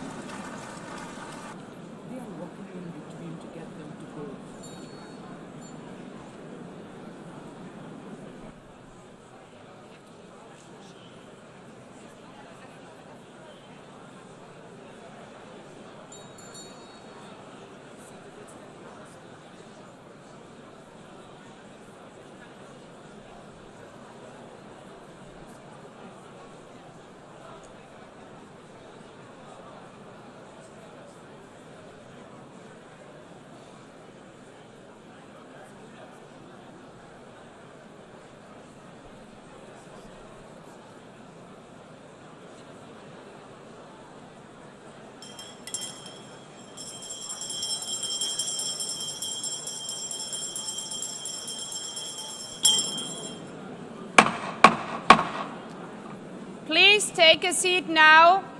With due respect to the next speakers, I would kindly ask you, gentlemen in the left row, please take your seats. We will continue.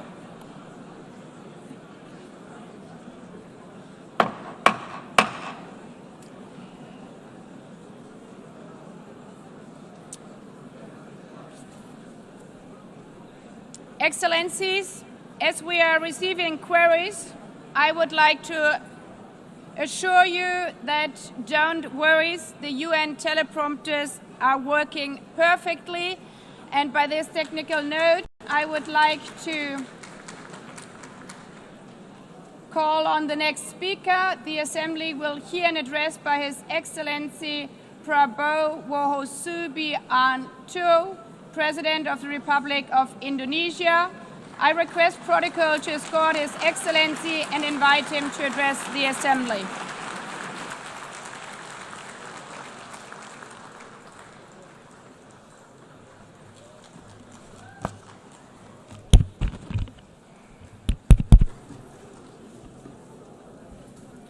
His Excellency Mr. Antonio Guterres, Secretary General of the United Nations, Her Excellency Madame Annalena Baerbock, President of the United Nations General Assembly, His Excellency Mr. Moses Abelian, Under-Secretary General for General Assembly and Management, Excellencies, Heads of States, Heads of Governments, distinguished delegates, ladies and gentlemen. It is indeed a great honor for me to stand in this august General Assembly Hall among leaders and representatives who represent almost all of humanity. We differ in race, religion, and nationality, yet we gather together today as one human family.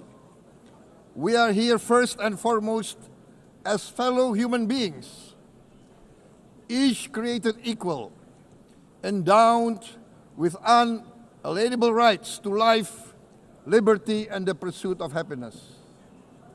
The words of the United Nations Declaration of Independence have inspired democratic movements across continents, including the French Revolution, the Russian Revolution, the Mexican Revolution, the Chinese Revolution, and Indonesia's own struggle and journey to freedom. It also gave birth to the Universal Declaration of Human Rights, adopted by the United Nations in 1948. All men are created equal was the creed that opened the way to unprecedented global prosperity and dignity.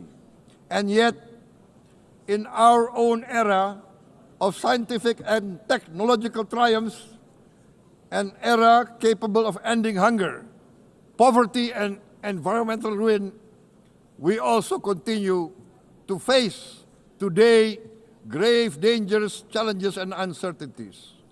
Human folly, fueled by fear, racism, hatred, oppression, and apartheid, threatens our common future. My country knows this pain. For centuries, Indonesians lived under colonial domination, oppression, and slavery. We were treated less than dogs in our own homeland. We Indonesians know what it means to be denied justice and what it means to live in apartheid, to live in poverty, and to be denied equal opportunity. We also knew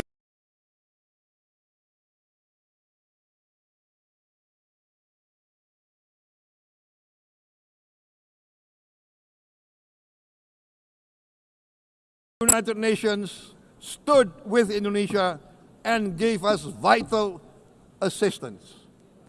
Decisions made here based on human solidarity by the Security Council and this Assembly gave Indonesia independence, international legitimacy, opened doors, and supported our early development through the efforts of the United Nations Children Fund, the United Nations Food and Agriculture Organization, the FAO, the World Health Organization, and many, many other United Nations institutions.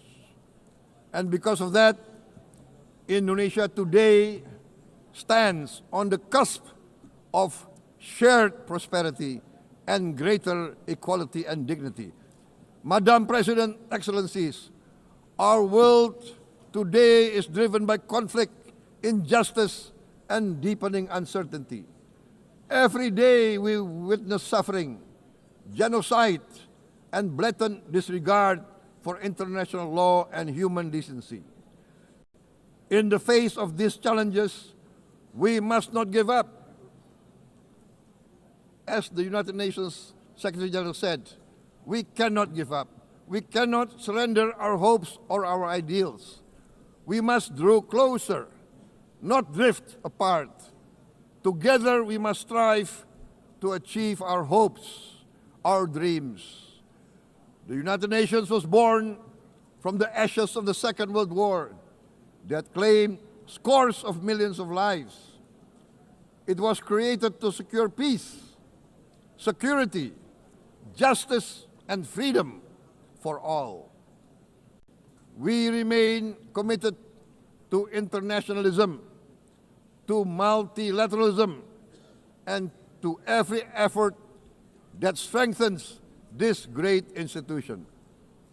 Today, Indonesia is nearer than ever before to meeting the Sustainable Development Goals of ending extreme poverty and hunger. Because years ago, this very chamber chose to listen and uphold social and economic justice. We will never forget. And today, we must never be silent while Palestinians are denied that same justice and legitimacy in this very hall. Excellencies, Thucydides warned, the strong do what they can, the weak suffer what they must. We must reject this doctrine. The United Nations exist to reject this doctrine. We must stand for all, the strong and the weak. Might cannot be right. Right must be right. Indonesia today is one of the largest contributors to United Peacekeeping Forces. We believe in the United Nations. We will continue to serve where peace needs guardians, not with just words, but with boots on the ground. If and when the United Nations Security Council and this great assembly decide Indonesia is prepared to deploy 20,000 or even more of our sons and daughters to help secure peace in Gaza or elsewhere, in Ukraine, in Sudan, in Libya, everywhere when the peace needs to be enforced, peace needs to be guarded, we are ready. We will take our share of the burden, not only with our sons and daughters, we are also willing to contribute financially to support the great mission to achieve peace by the United Nations.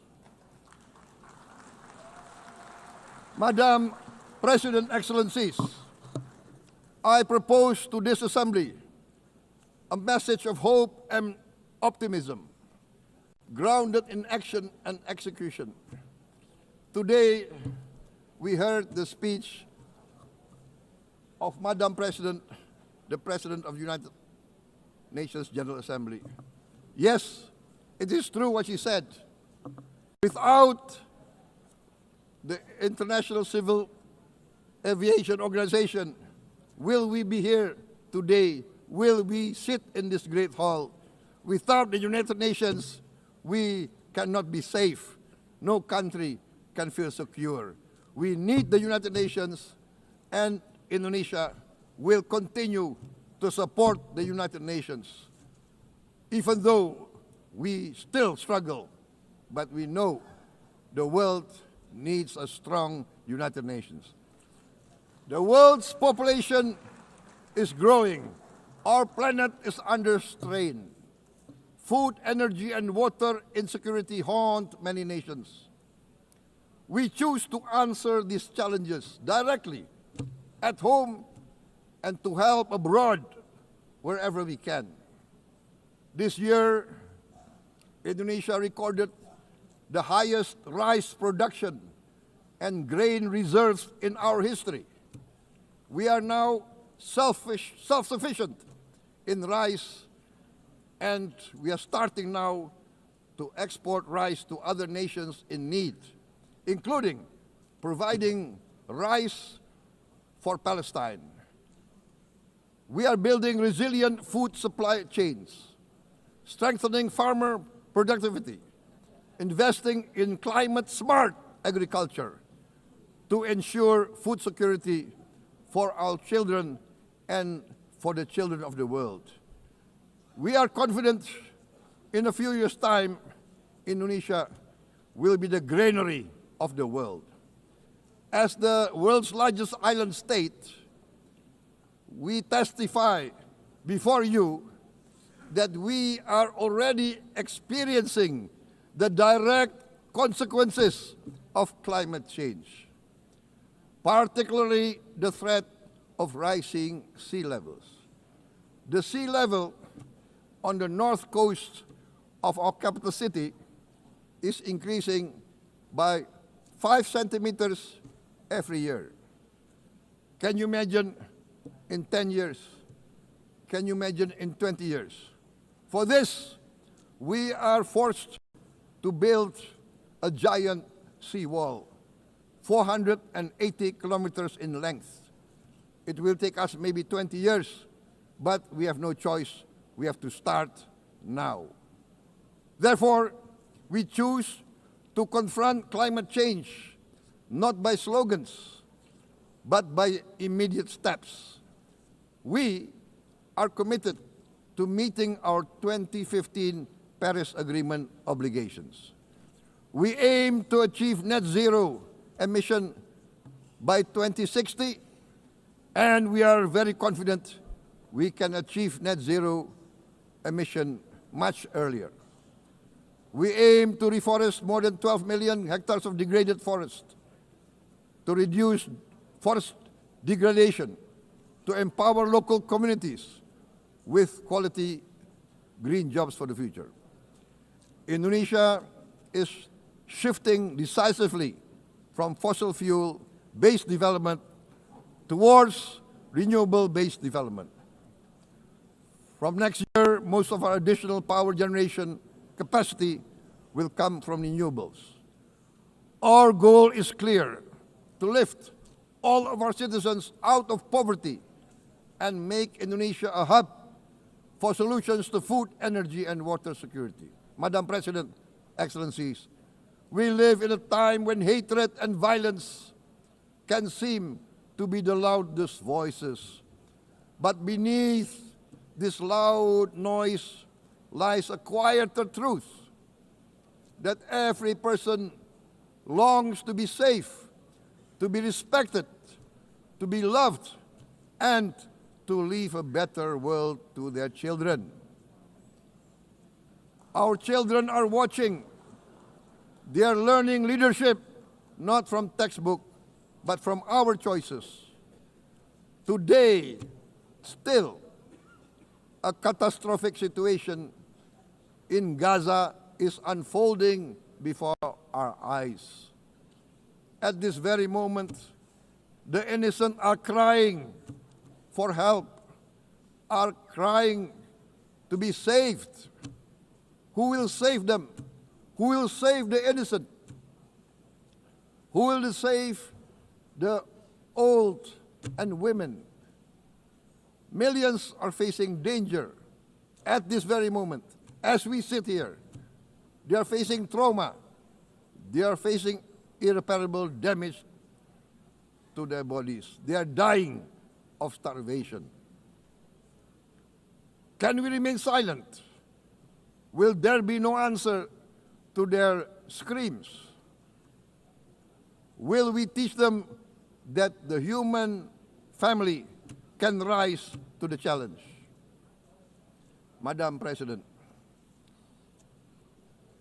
we must act now. Many speakers have said that. We must stand for a multilateral order where peace, prosperity, and progress are not the privilege of a few, but the right of all. With a strong United Nations, we can build a world where the weak do not suffer what they must, but live the justice that they deserve. Let us continue humanity's great journey of ideals, the selfless aspirations that created the United Nations. Let us use science to uplift, not use science to destroy. let rising nations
of the last few days, where significant leading countries of the world have chosen to side with history, to choose the right side of history, the path of the moral high ground, the path of rectitude, the path of justice, the path of humanity, to shun hatred, to overcome suspicion, and to avoid the use of violence.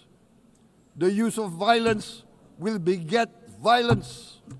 No one country can bully the whole community of the human family.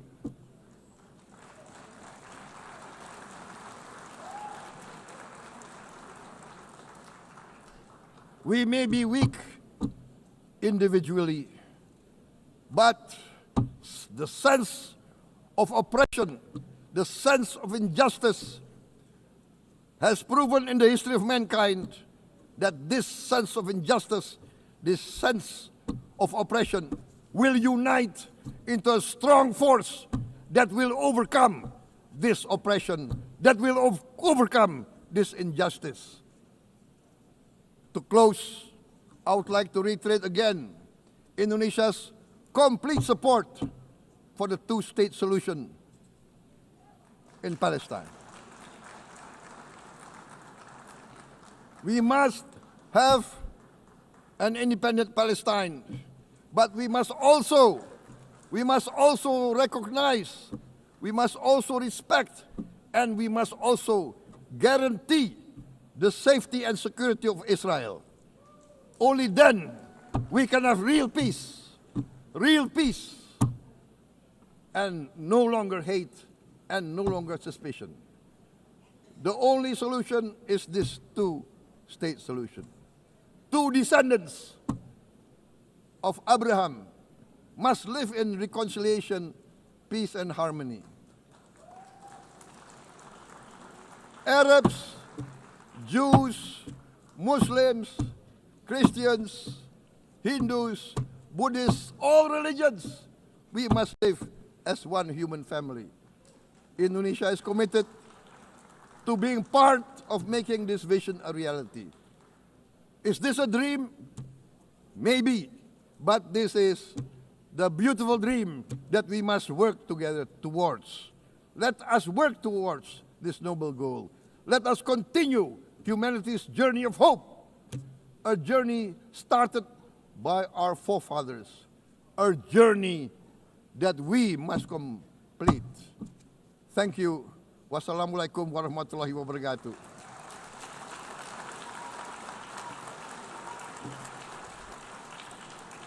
Shalom. Om Santi, Santi, Santi Om. Namo Buddhaya. Thank you very much. May God bless us all. May peace be upon us. Thank you very much. Thank you. On behalf of the Assembly, I wish to thank the President of the Republic of Indonesia.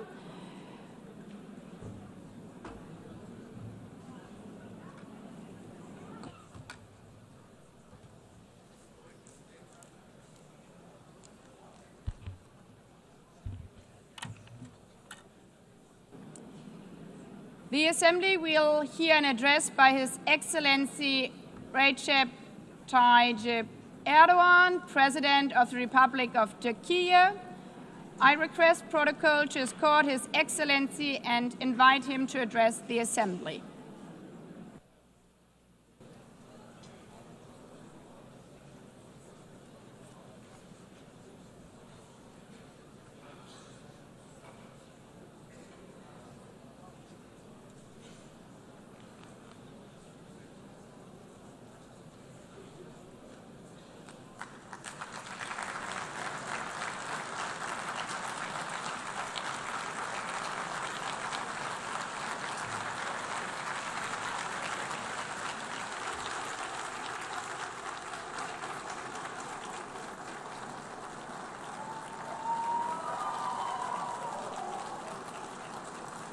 Sayın Başkan, Excellency değerli President of UNGA, devlet ve hükümet başkanları, Excellencies, Heads of State and Government, Sayın Genel Sekreter, Distinguished Secretary kıymetli General, delegeler, Distinguished sizleri Delegation Members, şahsım ve milletim on behalf adına of myself and en my kalbi nation, I duygularımla greet you all with selamlıyorum. most heartfelt feelings. Birleşmiş Milletler I wish 80. for the Genel 80th Kurulu'nun United tüm Nations insanlık General için Assembly to hayırlara bring vesile blessings to olmasını all humanity. temenni ediyorum.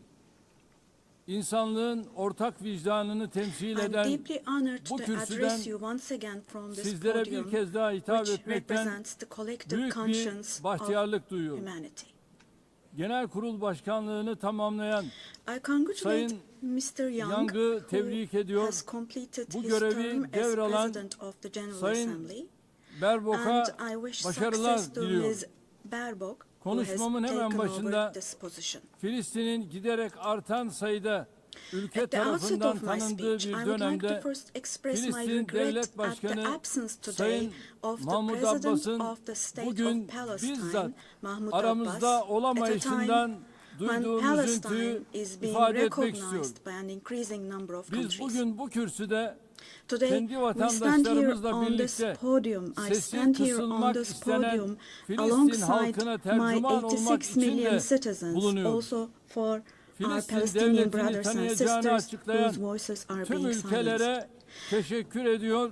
Henüz bu kararı almayan I'd like to devletleri thank all the ise countries bir an who önce announced that they harekete recognize the geçmeye state of çağırıyorum. Palestine, and I call Sayın on Başkan, all the other countries değerli who üyeler, have not done so yet Birleşmiş to do Milletler so, to şartı recognize bundan the state of 80 yıl Palestine önce as soon as San possible. Francisco'da imzalandı Esteemed President, ve distinguished members, 24 Ekim the United Nations Charter was 1945'te signed in San yürürlüğe Francisco girdi. 8 years ago, and it Birleşmiş entered into Milletler force on Kuruluş October the Şartı'nın 24th, ilk 1945. maddesinin ilk I kelimelerini would like to recall burada here again the first tekrar words of the hatırlatmak first isterim. article of the UN Charter. Birleşmiş Milletler'in amacı The uluslararası purpose of barış the United ve Nations güvenliği is to maintain korumaktır. international peace and Evet, security. bizler Unquote. bu salonda Birleşmiş As Milletler'in we celebrate the 80th anniversary 80. of the yaşını UN in kutlarken this hall, grave dünyanın events are birçok bölgesinde unfolding in many parts kuruluş of the world şartının that cast ilk a shadow maddesinin over the ilk very first kelimelerine words gölge of düşürecek the UN Charter's vahim opening hadiseler yaşanıyor. article. Özellikle Gazze'de gözlerimizin önünde Particularly in Gaza, 700 günü right aşkın bir before our very süredir eyes, soykırım genocide has been going devam on ediyor. for over Biz 700 days toplantı now. halindeyken dahi Even as we Gazze'de gather here, as şu we anda speak now, siviller Israel is currently katlediliyor. massacring civilians in Gazze'de Gaza. ölen sivillerin sayısı The number of civilian 65 casualties bini in geçti. Gaza has surpassed Enkaz altında 65,000. kaç cenazenin olduğu Unfortunately, henüz the number of bilinmiyor. people who are still trapped under the Ölenlerin rubble 20 is binden not yet fazlası known. çocuk. And more than 20,000 İsrail of those who tarafından died Gazze'de were children. son 23 aydır For the last her 23 saat, months, evet, a her child saat has been bir murdered by çocuk Israel in acımasızca Gaza every hour. hayattan Yes, kopartılıyor. every hour. Bunlar sayı değil dostlar. These are not just figures, Hepsi birer dear can, friends. All birer of these, each one masum of insan. these is a Şu anda person, a sadece human being, silahlarla innocent değil, people. People are now being açlık killed not with silahıyla da weapons, insanlar but with the öldürülüyor. weapon of starvation. 21. yüzyılda medeni In the dünyanın 21st bakışları century, altında under the gaze of the 146'sı civilized çocuk, world, 428 people died of starvation.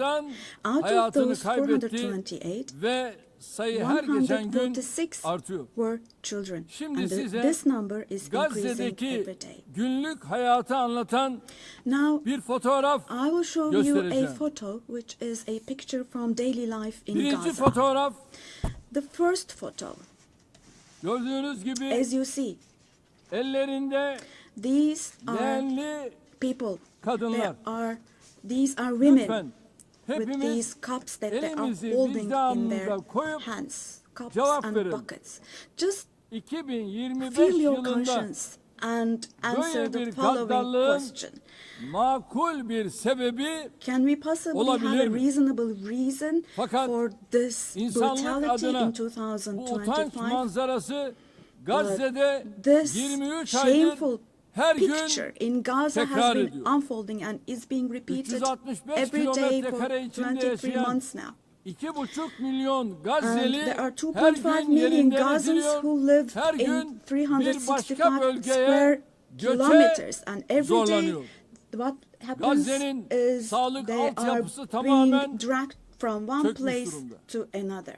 The Doktorlar healthcare öldürüldü infrastructure ya of da Gaza gözaltına is alındı. completely collapsed. Doctors Ambulanslar have been killed vuruldu. or they have Hastaneler disappeared bombalandı. while under custody. Yıkıldı. Ambulances have been hit. Tedavi Hospitals mümkün değil. targeted and destroyed. Operasyon Treatment mümkün is değil. not possible. Surgery İlaç is not bulmak possible. It's mümkün not değil. possible to find Dostlar, medications. bakın Now, dear Tayyip friends, Erdoğan olarak now, as içim Tayyip yanarak, Erdoğan, with içim a kan heavy ağlayarak heart, söylüyorum. with my heart Henüz bleeding here, 2-3 I'm telling you, yaşındaki elleri, innocent kolları, little ones, bacakları just olmayan 2 or 3 years masum old, yavrucuklar without hands, bugün maalesef arms or legs, Gazze'nin have olağan become, fotoğrafı haline unfortunately, gelmiştir. a common sight to see in Gaza.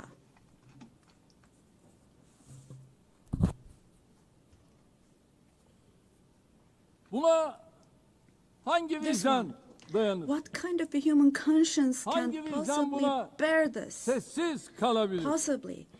Çocukların How can açlıktan, one stay silent vis-a-vis this? ilaçsızlıktan öldüğü bir dünyada In a world where huzur olur children mu? are dying of starvation and lack of Hepimiz medication, can we possibly anne have calm babayız. and peace? We all are üzerine parents. titrediğimiz We have evlatlarımız, children torunlarımız or var. grandchildren Burada, who we dearly cherish. Amerika'da, Here, Avrupa'da, say in dünyanın her America or yerinde in Europe, anywhere bir in the çocuğun world, eline when a küçük small bir rose diken batsa thorn hurts a anne child's babaların hand, yüreği yanıyor. the hearts of Ama parents Gazze'de break. But in çocukların Gaza, elleri, children's kolları, hands, arms, bacakları and legs are anestezi being amputated yapılmadan without ampute ediliyor. anesthesia. Kimse kusura bakmasın ama Now, I'm extremely bu sorry to say, insanlığın but this dip noktası. represents the lowest point of İnsanlık humanity. tarihi son bir asırda Human böyle history bir vahşet has not witnessed görmemiş. such bloodshed within the last century. Her şey gözümüzün All önünde cereyan of this ediyor. is happening before our very eyes. Gazze'deki soykırım, The genocide medya, in Gaza sosyal is medya being aracılığıyla broadcast her an canlı olarak live every yayınlanıyor. moment through the İsrail, media and social media. Şu ana kadar Gazze'de So far, ulusal Israel ve has uluslararası deliberately basında killed çalışan 250 250 journalists gazeteciyi working in national and kasıtlı international olarak media in öldürdü. Gaza. Gazze'ye tüm girişleri yasakladı. And Ama yine de they soykırımı have closed gizleyemedi. all the entrance Filistin into Gaza, topraklarında but they still have not devam been able to eden cover up the genocide. soykırıma her fırsatta I dikkatlerini çeken wholeheartedly support Genel Secretary General Sekreter Guterres Sayın because he Guterres'i consistently draws gönülden attention to the destekliyorum. ongoing Cesareti için genocide in kendisini Palestinian bir kez daha territories, and I would tebrik like to once ediyorum. again congratulate him for his courage. Ancak But Birleşmiş Milletler the Gazze'de United kendi Nations has çalışanlarını not dahi even been able to maalesef protect its own koruyamamış. personnel in Gaza. Gazze'de insanlara yardım için Unfortunately. koşturan 500 In kişi Gaza, 500 öldürülmüştür. people rushing to help others Ve have bunların been killed. Out 326'sı of those 500, Birleşmiş Milletler personelidir. 326 were Sayın UN Başkan, staff members. Değerli üyeler, Esteemed President, bakınız distinguished members, soykırım tıpkı Now, Holocaust gibi insanların toplu halde inması Genocide, için like the kullanılan Holocaust, is a utanç shameful verici, concept which insanlık refers dışı to the mass barbarca bir extermination kavramdır. of people. It's a Oysa barbaric bugün concept.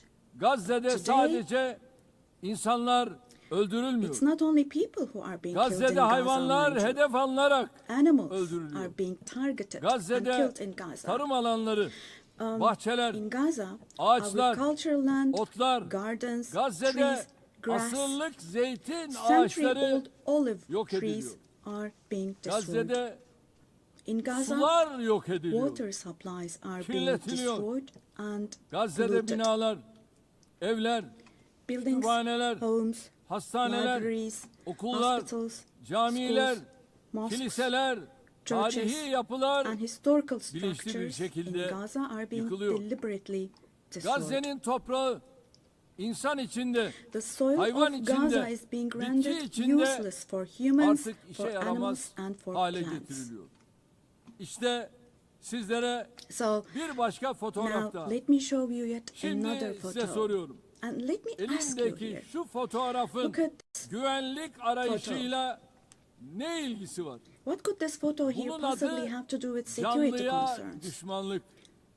Hayata This is being düşmanlık değil. against, Bu kürsüden life. açık açık ifade ediyorum. don't you think? Gazze'de Let bir me savaş state yok. this openly from this podium. Gazze'de There is iki no taraftan war in Gaza. söz edilemez. We cannot possibly talk about the Gazze'de bir presence yanda of two sides in elinde en Gaza. modern, Because en in öldürücü Gaza, on silahlar one olan side, there's a İsrail regular ordu, army diğer with the most tarafta ise modern, most lethal masum weapons, siviller, and on the other masum hand, there are çocuklar var. innocent civilians, Bu innocent terörle children. mücadele değildir. This is not fight Bu against 7 Ekim terrorism. olayı öne sürülerek yürütülen bir işgal, tehcir, This is an occupation, sürgün, deportation, soykırım, daha exile, doğrusu genocide, bir toplu and kıyım life politikasıdır.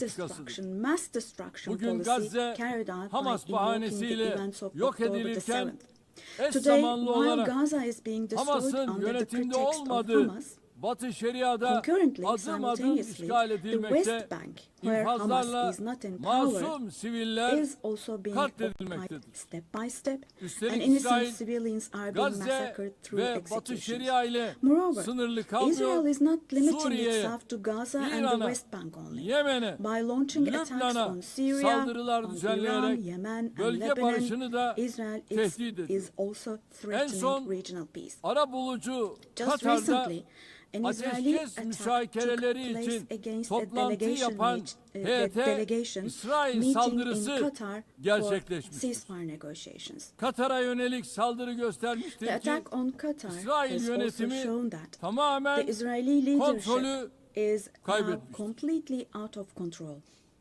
Netanyahu'nun barış yapmaya da rehineleri Netanyahu kurtarmaya da niyetinin is olmadığı not obviously bir kez daha interested in forging anlaşılmıştır. peace or releasing Sadece the komşuları değil, hostages. Orta Doğu'daki Not only tüm ülkeler Israel's neighbors, İsrail but all hükümetinin countries in the Middle pervasız East are tehditlerine subject to the Israeli muhatap oluyor. government's reckless Şunun da threats. farkına varalım. And we must realize, İsrail'in artan following. saldırganlığı sebebiyle Avrupa başta due to the olmak üzere increasing aggression Batı'da of İkinci Israel Dünya Savaşı sonrası in Europe and ortaya the West çıkan in değerler general, de the values çok that ağır emerged after yara the Second almıştır. World War have been En temel eroded. insan hakları, ifade The özgürlüğü, most fundamental human basın rights, özgürlüğü, such as freedom of gösteri ve expression, protesto freedom of özgürlüğü, the press, kadın freedom of hakları, assembly and protest, çocuk women's hakları, rights, children's demokrasi, rights, democracy, eşitlik, equality, adalet and gibi justice kavramlar have rafa been kaldırılmış. shelved away. Gelinen noktada At this point, hepimiz we all şu have to gerçeği see görmek zorundayız.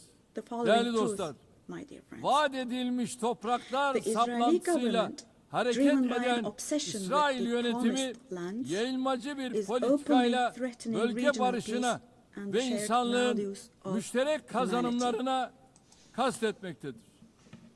3 semavi dinin kutsal beldesi, Three celestial insanlığın religions. ortak mirası olan Kudüs-ü Şerif Jerusalem bu radikalizmin hosts doğrudan all three celestial hedefi. religions and Vicdan sahibi a common Musevileri de inherited rahatsız eden, holy place. onların da tasvip Al-Quds etmediği is dahası holy for all tüm three dünyada religions. antisemitizmi körükleyen bu cinnet This hali madness disturbs artık conscientious Jews. daha It fazla fuels anti-Semitism devam around the edemez. world. We cannot continue with this madness anymore. Gazze'de ateşkes bir an önce sağlanmalı. We have to have Saldırılar ceasefire in Gaza durmalı. as soon as possible. İnsani Attacks should yardımların stop. engelsiz girişine Humanitarian aid mutlaka should be able to izin enter with verilmeli. no obstacles. Soykırım kadrosunun uluslararası genocide hukuka hesap vermesi Team temin should be held edilmelidir. accountable vis-à-vis İnşallah international law. bu mutlaka And God willing, gerçekleşecektir. this will definitely Gazze'de happen. yaşanan barbarlığa karşı Vis-à-vis the sesini barbarity taking yükseltmeyen, place in tavır Gaza, almayan herkes everyone bu who is vahşetin keeping silent sorumluluğuna ortak. is accomplice to this Buradan barbarity. bütün devlet ve From hükümet here, I would başkanlarına like to call on samimiyetle all the heads sesleniyorum. of state and Gün bugün. government. Today is the Gün day. insanlık adına Filistinli Today mazlumların is the yanında day to stand dimdik firm durma alongside the günüdür. oppressed Palestinians and Halklarınız alongside humanity. Gazze'deki barbarlığa tepki While your gösterirken peoples back gelin home are reacting to the sizler de barbarity in adım Gaza, adım do cesaretinizi show the gösterin. courage to take action Çocukların here. çocukları büyüttüğü Fulfill Gazze'ye your karşı humanitarian duty insanlık toward Gaza, görevinizi where yerine children getirin. are raising Bu children. vesileyle dünyanın farklı On ülkelerinde this occasion, Gazze'li mazlumlara sahip çıkmak için meydanları dolduran I would like to say Gazze'li the following. masumlara There destek are olmak için peoples all around the world who denizlere are taken to the yelken açan streets. akademisyeniyle, sanatçısıyla, Unarmed activists and siyasetçisiyle, volunteers from different countries aktivistiyle, of the world, öğrencisiyle, academicians, tüm students, Filistin journalists, savunucularına everyone, all en the kalbi defenders of selamlarımı yolluyorum. Palestine. I would like to say to them, thank you so much. And clear bows Kıymetli and delegeler, favorable winds 13 for yıl their boyunca actions. sizlere Esteemed bu delegation kürsüden members, for komşumuz 13 Suriye'de years, yaşanan I zulümden have spoken to ve Syria. Gazze'li mazlumlar için Just as I sesimizi raised my voice yükseltiyorsak today for the 13 oppressed people yıl of süresince Gaza, de Suriyelilerin likely for feryatlarına 13 years, dikkat I çek. have also drawn attention to the Burada onların cries da of the Syrians, sesi, and nefesi here oldu. I became their voice 1 milyon and insanın breath as well. hayatına, milyonlarcasının da The persecution vatanlarını that caused terk the deaths etmesine of 1 sebep million olan zulüm, people and 8 that Aralık forced millions devrimiyle more to birlikte flee their hamdolsun homeland has, artık thankfully, tarihe become a karıştı. thing of the past. Suriyeli With the kardeşlerimiz December 8th 8 revolution. Aralık tarihi Our Syrian brothers itibariyle and sisters yeni bir dönemin opened the doors to a new kapılarını period açtılar. as of December the 8th. Eli kanlı bir rejime karşı I believe that the mücadeleyi people of kazanan Syria who Suriye fought against halkı a bloodthirsty inanıyorum regime ki will büyük also be bedeller able to ödeyerek carry the victory elde they ettikleri achieved at zaferi great de cost inşallah to its menziline rightful place, ulaştıracaktır. God willing. DAEŞ başta olmak üzere terörün We'll hiçbir support çeşidinin with all our olmadığı, means the vision of a güvenliğin one tesis and unified edildiği Syria bir with ve no bütün forms of Suriye terrorism, vizyonunu especially tüm ISIS, imkanlarımızla being present. destekleyeceğiz. Suriye'de istikrar A free kökleştikçe Syria where security hiç is şüphesiz established is what we bunun want. kazananı As stability takes root in Suriyelilerle Syria, birlikte the tüm winners komşu ülkeler, for sure tüm will be all bölgemiz the neighboring olacak. countries, our entire region along Körfez'deki with Syrians. kardeş ülkelere de And the Suriye'nin brotherly countries in the toparlanmasına Gulf. verdikleri katkılar I would için like to thank them for their teşekkürlerimi contributions iletiyorum. for Bizimle Syria to aynı recuperate. ilkeleri paylaşan tüm bölgesel All the ve regional uluslararası and international aktörlerle actors who share the same işbirliğimizi principles with us, inşallah God aynı willing, şekilde we will continue sürdüreceğiz. with our cooperation with all those Değerli dostlar, actors in the same manner. komşumuz Esteemed İran'la friends, ilgili nükleer dosyanın we hope bir that an the evvel nuclear diplomasi issue with yoluyla our neighbor Iran will çözülmesini be resolved through temenni diplomacy as soon as possible. unutulmamalıdır It should ki not be forgotten bölgemiz that our yeni bir region krizi cannot daha tolerate kaldıramaz. yet another crisis. Komşumuz Irak'ın Meanwhile, istikrarı, the stability, güvenliği security ve and refahı prosperity of our neighbor bölgemizin Iraq selameti are bakımından extremely important fevkalade for the well-being önemlidir. of our region. Kalkınma yolu projesi gibi kolektif refahı In this önceleyen regard, we attach great stratejik importance to hamlelere strategic bu moves bakımdan based on stability büyük and önem prosperity, atfediyoruz. such as the Kuzeyde development path her project. ikisi de komşumuz In the olan north, Rusya ve Ukrayna arasında İstanbul sürecine büyük bir iştiyakla ev sahipliği yapıyoruz. Doğrudan görüşmeler sayesinde çok sayıda esirin ve naaşın mübadelesine aracılık etti. Taraflar arasında barış müzakerelerinin modalitelerini belirlemeye çalıştık. Unutmayın, savaşın kazananı adil bir barışın kaybedeni olmaz şiarıyla önümüzdeki dönemde de ateşkes için çaba göstermeye devam edeceğiz. Azerbaycan ve Ermenistan arasında barışın tesisi için tarafları en başından bu yana cesaretlendirdi. 8 Ağustos tarihinde iki ülke arasında kalıcı barışa giden adımların atılmasından memnuniyet duyuyoruz. Azerbaycan Cumhurbaşkanı Sayın Aliyev ile Ermenistan Başbakanı Sayın Paşinyan başta olmak üzere sürece katkıda bulunan Amerikan Başkanı Sayın Trump'ı burada bir kez daha tebrik ediyorum. Bu vesileyle ülkemizle Ermenistan arasındaki normalleşme sürecinin kendi rayında ilerlediğini de ifade etmek isterim. Diğer bir arabuluculuk faaliyetimiz olan Ankara süreci kapsamında Somali ile Etiyopya arasındaki ihtilafın halline yönelik gayretlerimizi sürdürüyoruz. Tarafların bu girişimi hızla başarıyla neticelendirmelerini temenni ediyorum. Değerli delegeler, Karadeniz'de güvenliğin teminatı olan Montreux Sözleşmesi'ni tam 89 yıldır tarafsızlık içinde harfiyen uygulamaktayız. Ege Denizi'ni ve Doğu Akdeniz'i ilgili tüm tarafların meşru menfaatlerine riayet edilen bir istikrar ve refah havzası olarak görmek istiyoruz. Enerji ve çevre başta olmak üzere her konuda yapıcı işbirliğine hazırız. Komşularımızdan da aynısını bekliyoruz. Bu vesileyle Doğu Akdeniz'de Türkiye'yi ve Kuzey Kıbrıs Türk Cumhuriyeti'ni dışlayan projelerin başarılı olamayacağını burada özellikle vurgulamak istiyorum. Kıbrıs adasının batısında Türkiye'nin hak ve yetkileri, adanın etrafındaki alanlarda ise Kıbrıs Türklerinin meşru hakları var. Daha evvel de teklif ettiğimiz Doğu Akdeniz Konferansı müşterek bir zeminin bulunmasına katkı yapacak. Kıbrıs meselesinin çözümü daha önce defalarca denenmiş ancak Rum tarafının uzlaşmaz tutumu nedeniyle tüketilmiş federasyon modeli üzerine bina edilemez. Kıbrıs adasında iki ayrı devlet ve iki ayrı halk vardır. Kıbrıs Türkleri adanın eşit sahibidir ve azınlık olmayı kabul etmeyecek. Uluslararası toplum Kıbrıs Türklerinin yarım asırdır maruz bırakıldıkları haksız izolasyona artık son vermelidir. Son 3 Birleşmiş Milletler Genel Kurulu'nda yaptığım çağrıyı bugün bir kere daha tekrarlıyor. Uluslararası toplumu Kuzey Kıbrıs Türk Cumhuriyeti'ni tanımaya, diplomatik, siyasi ve ekonomik ilişkiler kurmaya davet ediyor. Sayın Başkan,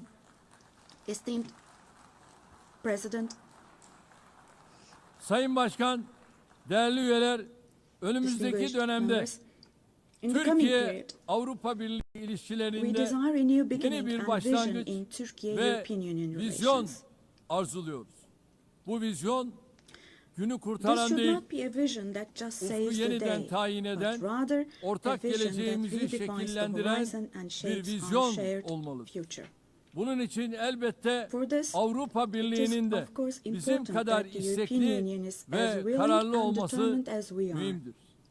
net güvenlik sağlayıcısı bir ülke As a olarak net security provider, Birleşmiş Milletler, we continue to NATO, contribute to the AGİ operations and ve missions of Avrupa the United Birliği'nin Nations, harekat NATO, ve misyonlarına OSCE, katkılarımızı and the sürdürüyoruz. European Union. 2026 yılındaki NATO zirvesini The annual NATO summit Ankara'da next year toplayacağız. will be held in Turkey, NATO in Ankara. müttefikimiz Amerika Birleşik Devletleri ile The USA, who is our ilişkilerimizi NATO ally. ticaret, Our relations with yatırım, them are continuing enerji on trade, ve investments, savunma sanayi energy, başta olmak üzere defense industry, birçok alanda in addition güçlendiriyoruz. to other many areas, Ata and we're yurdumuz, strengthening our Orta relations Asya'daki with them.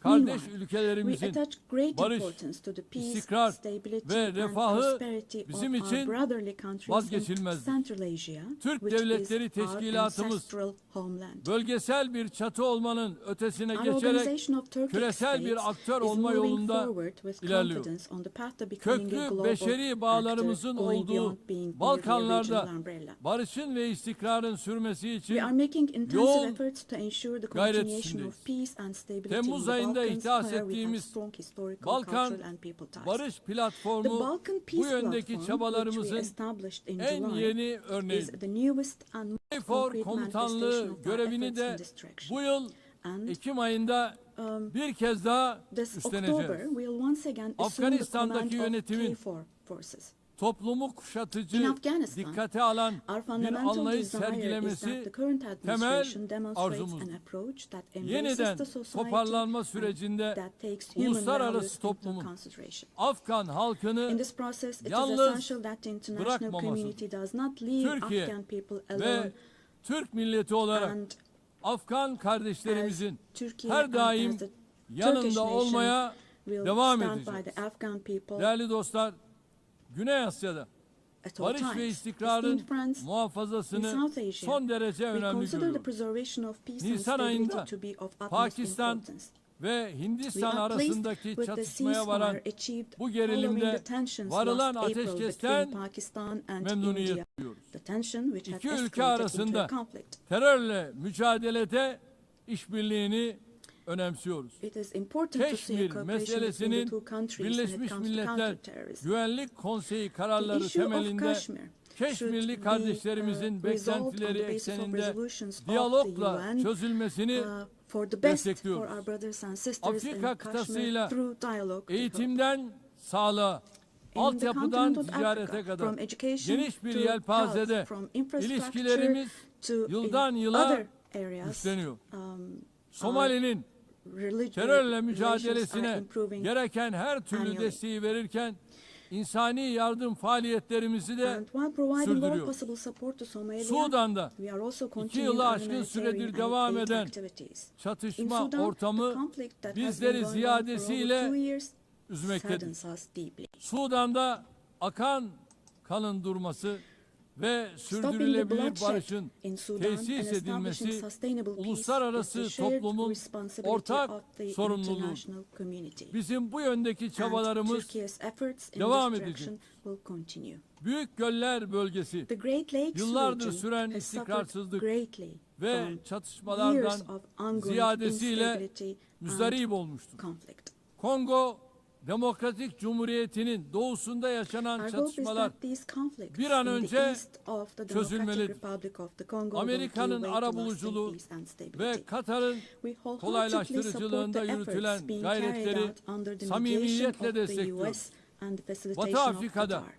bilhassa The sahil increasing havzasında terrorist activities in artan West terör Africa, faaliyetlerini de particularly in the endişeyle Sahel Basin, takip are ediyoruz. also of great Tarihi concern to us. bağlarımızın bulunduğu bu We will bölge continue our halklarının unwavering huzura efforts to ensure ve istikrara peace, kavuşmaları tranquility için and stability çabalarımız for the peoples of devam this region edecek. with whom we share İlhamını historical ties. çift başlı Drawing Selçuklu inspiration Kartalı'ndan from the alan historical bizim de double-headed 360 Turkish derecelik Selçuk Eagle, yaklaşımla yürüttüğümüz I would like to emphasize Türk that our dış relations with politikasında Asian countries Asya and Turkish ülkeleriyle foreign ilişkilerimiz policy are of büyük great stratejik strategic importance. öneme sahip. We pursue a Yeniden 360-degree approach Asya in this policy. girişimimiz çerçevesinde Within the ASEAN framework of our Return başta to olmak Asia üzere initiative, we bölgesel are deepening our kuruluşlarla engagement with angajmanımız regional giderek organizations derinleşiyor. such as Latin Amerika ve Karayipler bölgesiyle münasebetlerimizi ortaklık ruhuyla ve kazan yaklaşımıyla geliştirmeye büyük önem atfediyoruz. Bölgedeki tüm ülkelerle kurmuş olduğumuz dostane bağları daha ileriye taşıma irademiz bakidir. Kıymetli delegeler, uluslararası ticarette artan korumacılık eğilimleri ve tedarik zincirlerinde yaşanan kırılmalar dünya ekonomisinde esaslı değişimlere yol açıyor. Mevcut sınamalarla başarılı mücadele için Dünya Ticaret Örgütü'nün yer aldığı kurallara dayalı uluslararası ticaretin reforme edilmesini destekliyoruz. Ucuz, güvenli ve sürdürülebilir enerjiye erişimi özellikle gelişmekte olan ülkelerin kalkınma hedeflerinin gerçekleştirilmesi için vazgeçilmez buluyorum. Çin'den Avrupa'ya uzanan ve stratejik önemi haiz pazar geçişli Doğu-Batı Ortak Koridoru projesini ilerletiyoruz. Modern ulaştırma altyapımız ve Bakü-Tiflis-Kars hattıyla dünya ticaretinin gelişimine katkı sunuyoruz. Tabiata saygılı bir gelecek inşa etme hedefiyle çıktığımız yolda 2053 net sıfır emisyon hedefine doğru kararlılıkla ilerliyoruz. Eşim Emine Erdoğan'ın himayesinde yürüyen sıfır atık hareketinin tüm dünyada her yıl dalga dalga büyüyen, daha fazla insana ve kalbe ulaşan bir farkındalık halkasına dönüştüğünü görmek bizim için ayrı bir bahtiyarlıktır. Bu süreçte gelişmiş ülkelerin sorumluluklarını yerine getirmesi artık bir tercihten öte yükümlülük haline gelmiştir.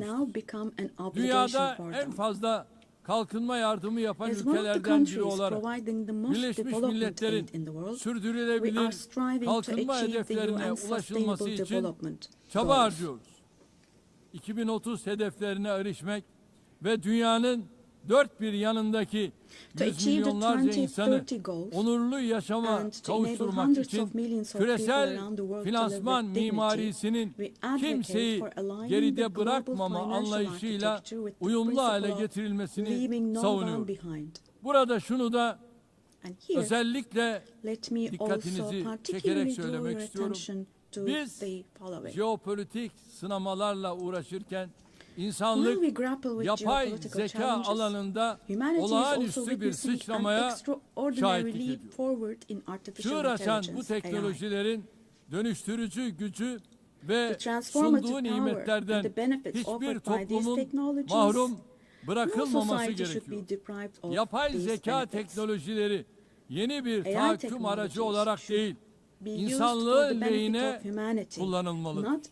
Ev sahipliğini yaptığımız en az gelişmiş ülkeler için Birleşmiş Milletler Teknoloji Bankası dijital ve teknolojik açığın kapatılmasında kritik rol oynuyor. Hazırladığımız ve evrensel mutabakatla yakında imzaya açacağımız dijital dünyada çocuk hakları sözleşmesinin bu alanda küresel bir farkındalık oluşturacağına inanıyor. Çabalarımıza güçlü desteğinizi bekliyoruz. Diğer taraftan ırkçılık, yabancı karşıtlığı ve bilhassa İslam düşmanlığının vahim boyutlara ulaştığı günümüzde bir arada yaşama kültürünü tehdit eden bu akımlarla mücadele insanlık için zaruret halini almıştır.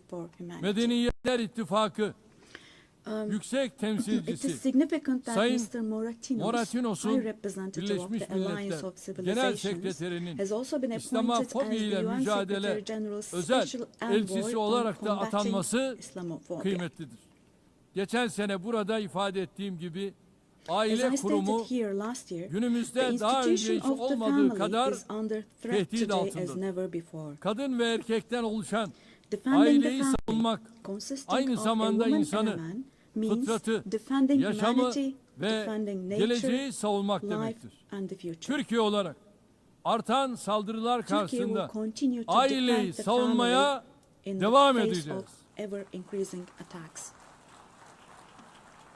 Kıymetli delegeler, Distinguished delegation members, insanlığın bir daha savaş felaketi yaşamaması için the roots of the kurulan UN Birleşmiş established to Milletler'in prevent kökleri humanity from içinde bulunduğumuz experiencing the disaster of war karanlık again döneme are ışık filled with tutacak values değerlerle that will doludur. eliminate the dark Genel era we Sekreter are in. Sayın Guterres'in teşkilatımızı We fully etkin support ve the verimli hale UN getirmek 80 amacıyla initiative başlattığı launched by Secretary Birleşmiş General Milletler Guterres to make 80 our girişimine organization more desteğimiz effective tamdır. and more Bu efficient. girişimin Birleşmiş Milletler'in tüm faaliyetlerini daha da I hope this güçlendirecek initiative bir süreç succeeds olarak as a process başarıya that will further ulaşmasını strengthen all temenni the ediyorum. activities of Bu the sürece İstanbul'u bir Birleşmiş Milletler I express our merkezi readiness haline to provide strong getirme support to this vizyonumuzdan process, da also hareketle driven by our vision güçlü of destek making vermeye hazırız. Istanbul a UN 80. hub. yılda Birleşmiş Milletler'i kuruluş ruhuna döndürecek I sincerely adımları believe that atmak it is our shared hepimizin responsibility to ortak take steps sorumluluğudur. that will restore the Biz founding spirit of the UN güçlünün haklı olduğu in değil, its 80th year. We haklının will güçlü continue to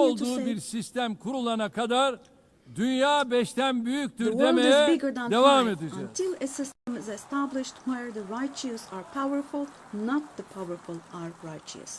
Görevimiz sistemi Our terk duty etmek is değil, not to abandon the system, varmak, but rather to yeniden repair it işler hale and to make getirmek. it work again. Hiç şüphesiz Without a doubt, daha adil a bir more dünya just, a mümkündür. fairer world is Türkiye possible. daha adil bir Türkiye dünyanın will inşası patiently için continue its mücadelesini fight for the construction sabırla of a more just devam world. ettirecektir. Rabbim yar ve So, yardımcımız may God olsun help diyorum. and aid Hepinizi us all. bir kez Once daha again, sevgi let me ve greet you all saygıyla selamlıyorum. Kind Kalın regards sağlıcakla. and thank you.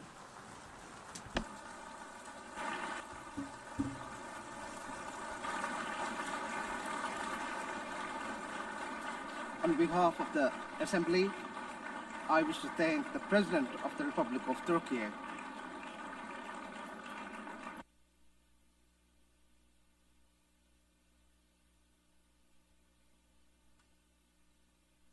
Assembly will hear an address by Her Excellency Dina Eshilia Boluarte,